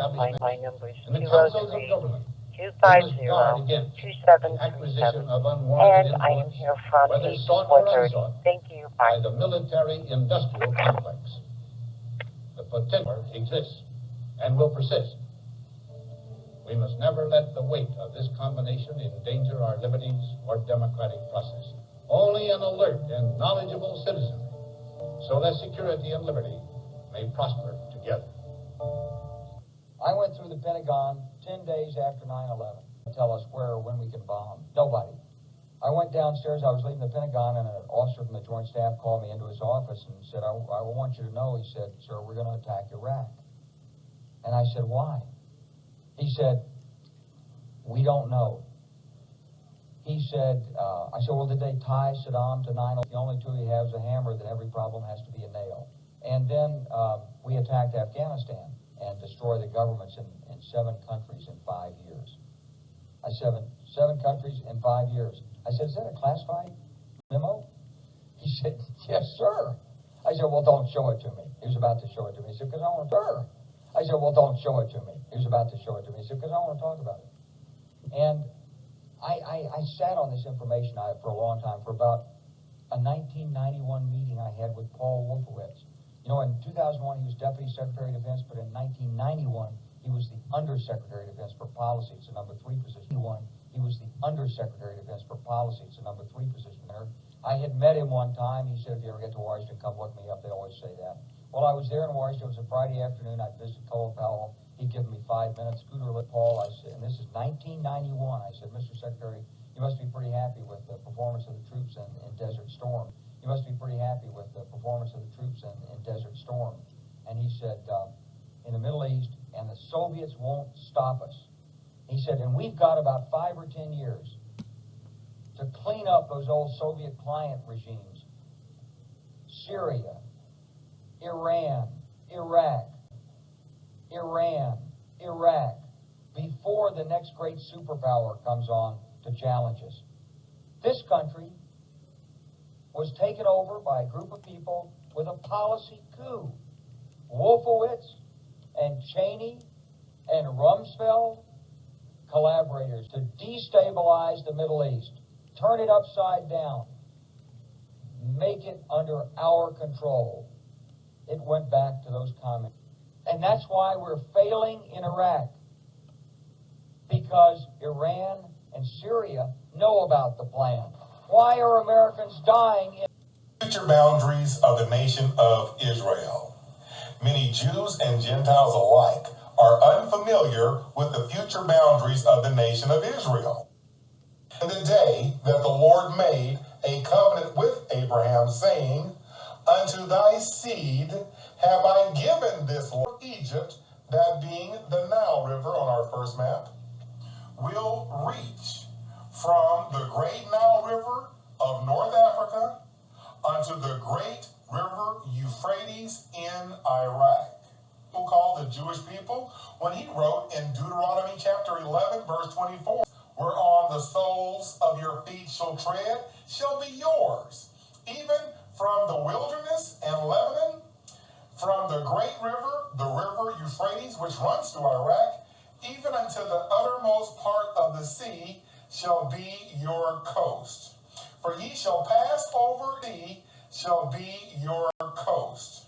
For ye shall pass over Jordan to go into the land and possess it, which the Lord your God hath given you.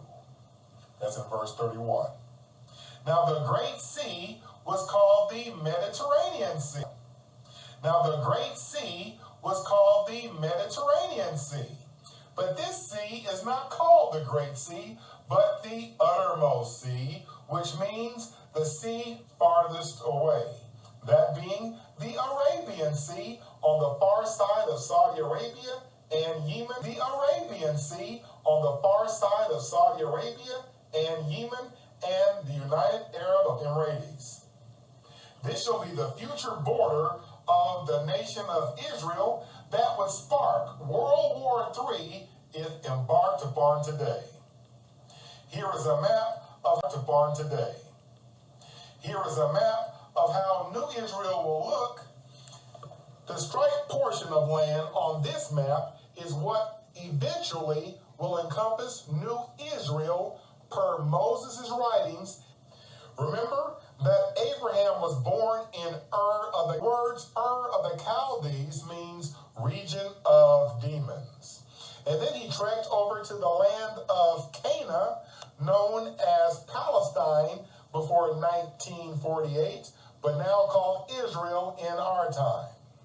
Then Abraham moseyed on down to Egypt, and king known as Pharaoh, the greatest king in Africa, took Abraham's wife Sarah for the purpose of putting her into his harem, and God himself had to rescue Sarah from Pharaoh. Then, after Sarah died, Abraham and his first son and built that square cube building, which is the same dimensions as the city that Abraham was looking for, that is 4 square. It is called the Kaaba in Mecca, Saudi Arabia, where the nation of Islam and the Islamic people go and have their pilgrimage. Off by Nebuchadnezzar to Iraq and also into Iran. So Iraq and Iran also will be encompassed in New Israel. Now back to our striped map. New Israel will encompass land that will be annexed. Israel proper, Jordan, Saudi Arabia, Iraq, Iran, Syria, and Lebanon shall comprise New Israel. Unto thy seed or children have I given this land. From the first map, and it comes all the way down through Iraq and empties into the Persian Gulf. And then from that border, the prophecy checklist, over 100 Jewish prophecies describing the end time.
I just want to know if you could give me a call back to check in with Sarah, okay? And to see how she's doing. Okay, thanks. Goodbye.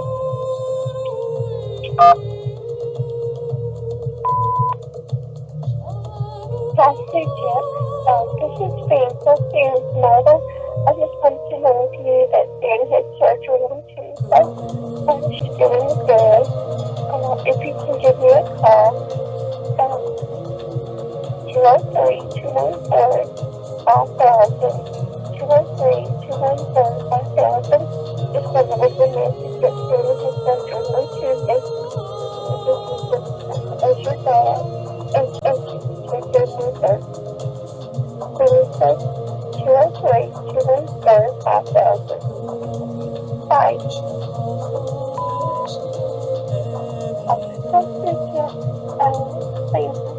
Mother, but another thing is surgery on Tuesday.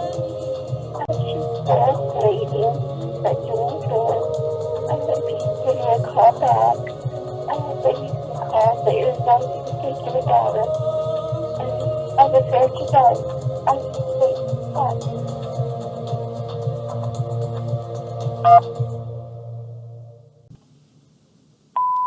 Who are you? And who do you think you are? Who do you think you are? We need history this week. We all need history. For the first time in a very, very long time, we stood up and we empowered ourselves. First time in a very, very long time, we stood up and we empowered ourselves. When we said to that corporation that runs the hospital, we said, no, you are not going to continue to step all over us and our patients. We said, continue to step all over us and our patients. We said, no, we are going to be able to take care of our patients. That corporation has been treating patients like numbers for far too long. We're at a point where we're going to tell them, no, we are not going to allow you to treat those patients like numbers. They are human beings. Treat them like they are. So here, just like numbers, they are human beings. Treat them like they are.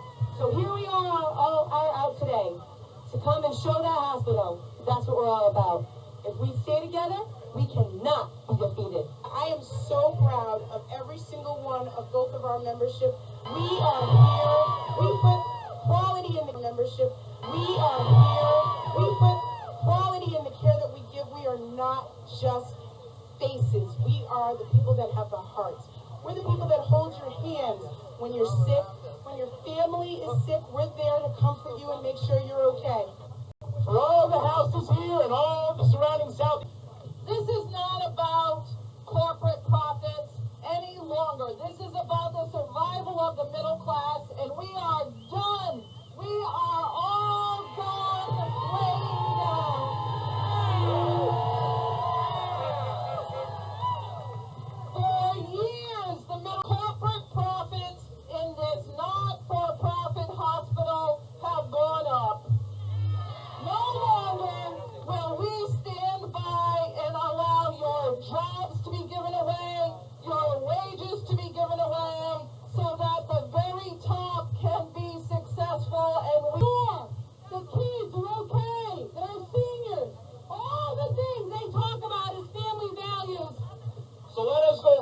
into this battle fortified by the knowledge that we are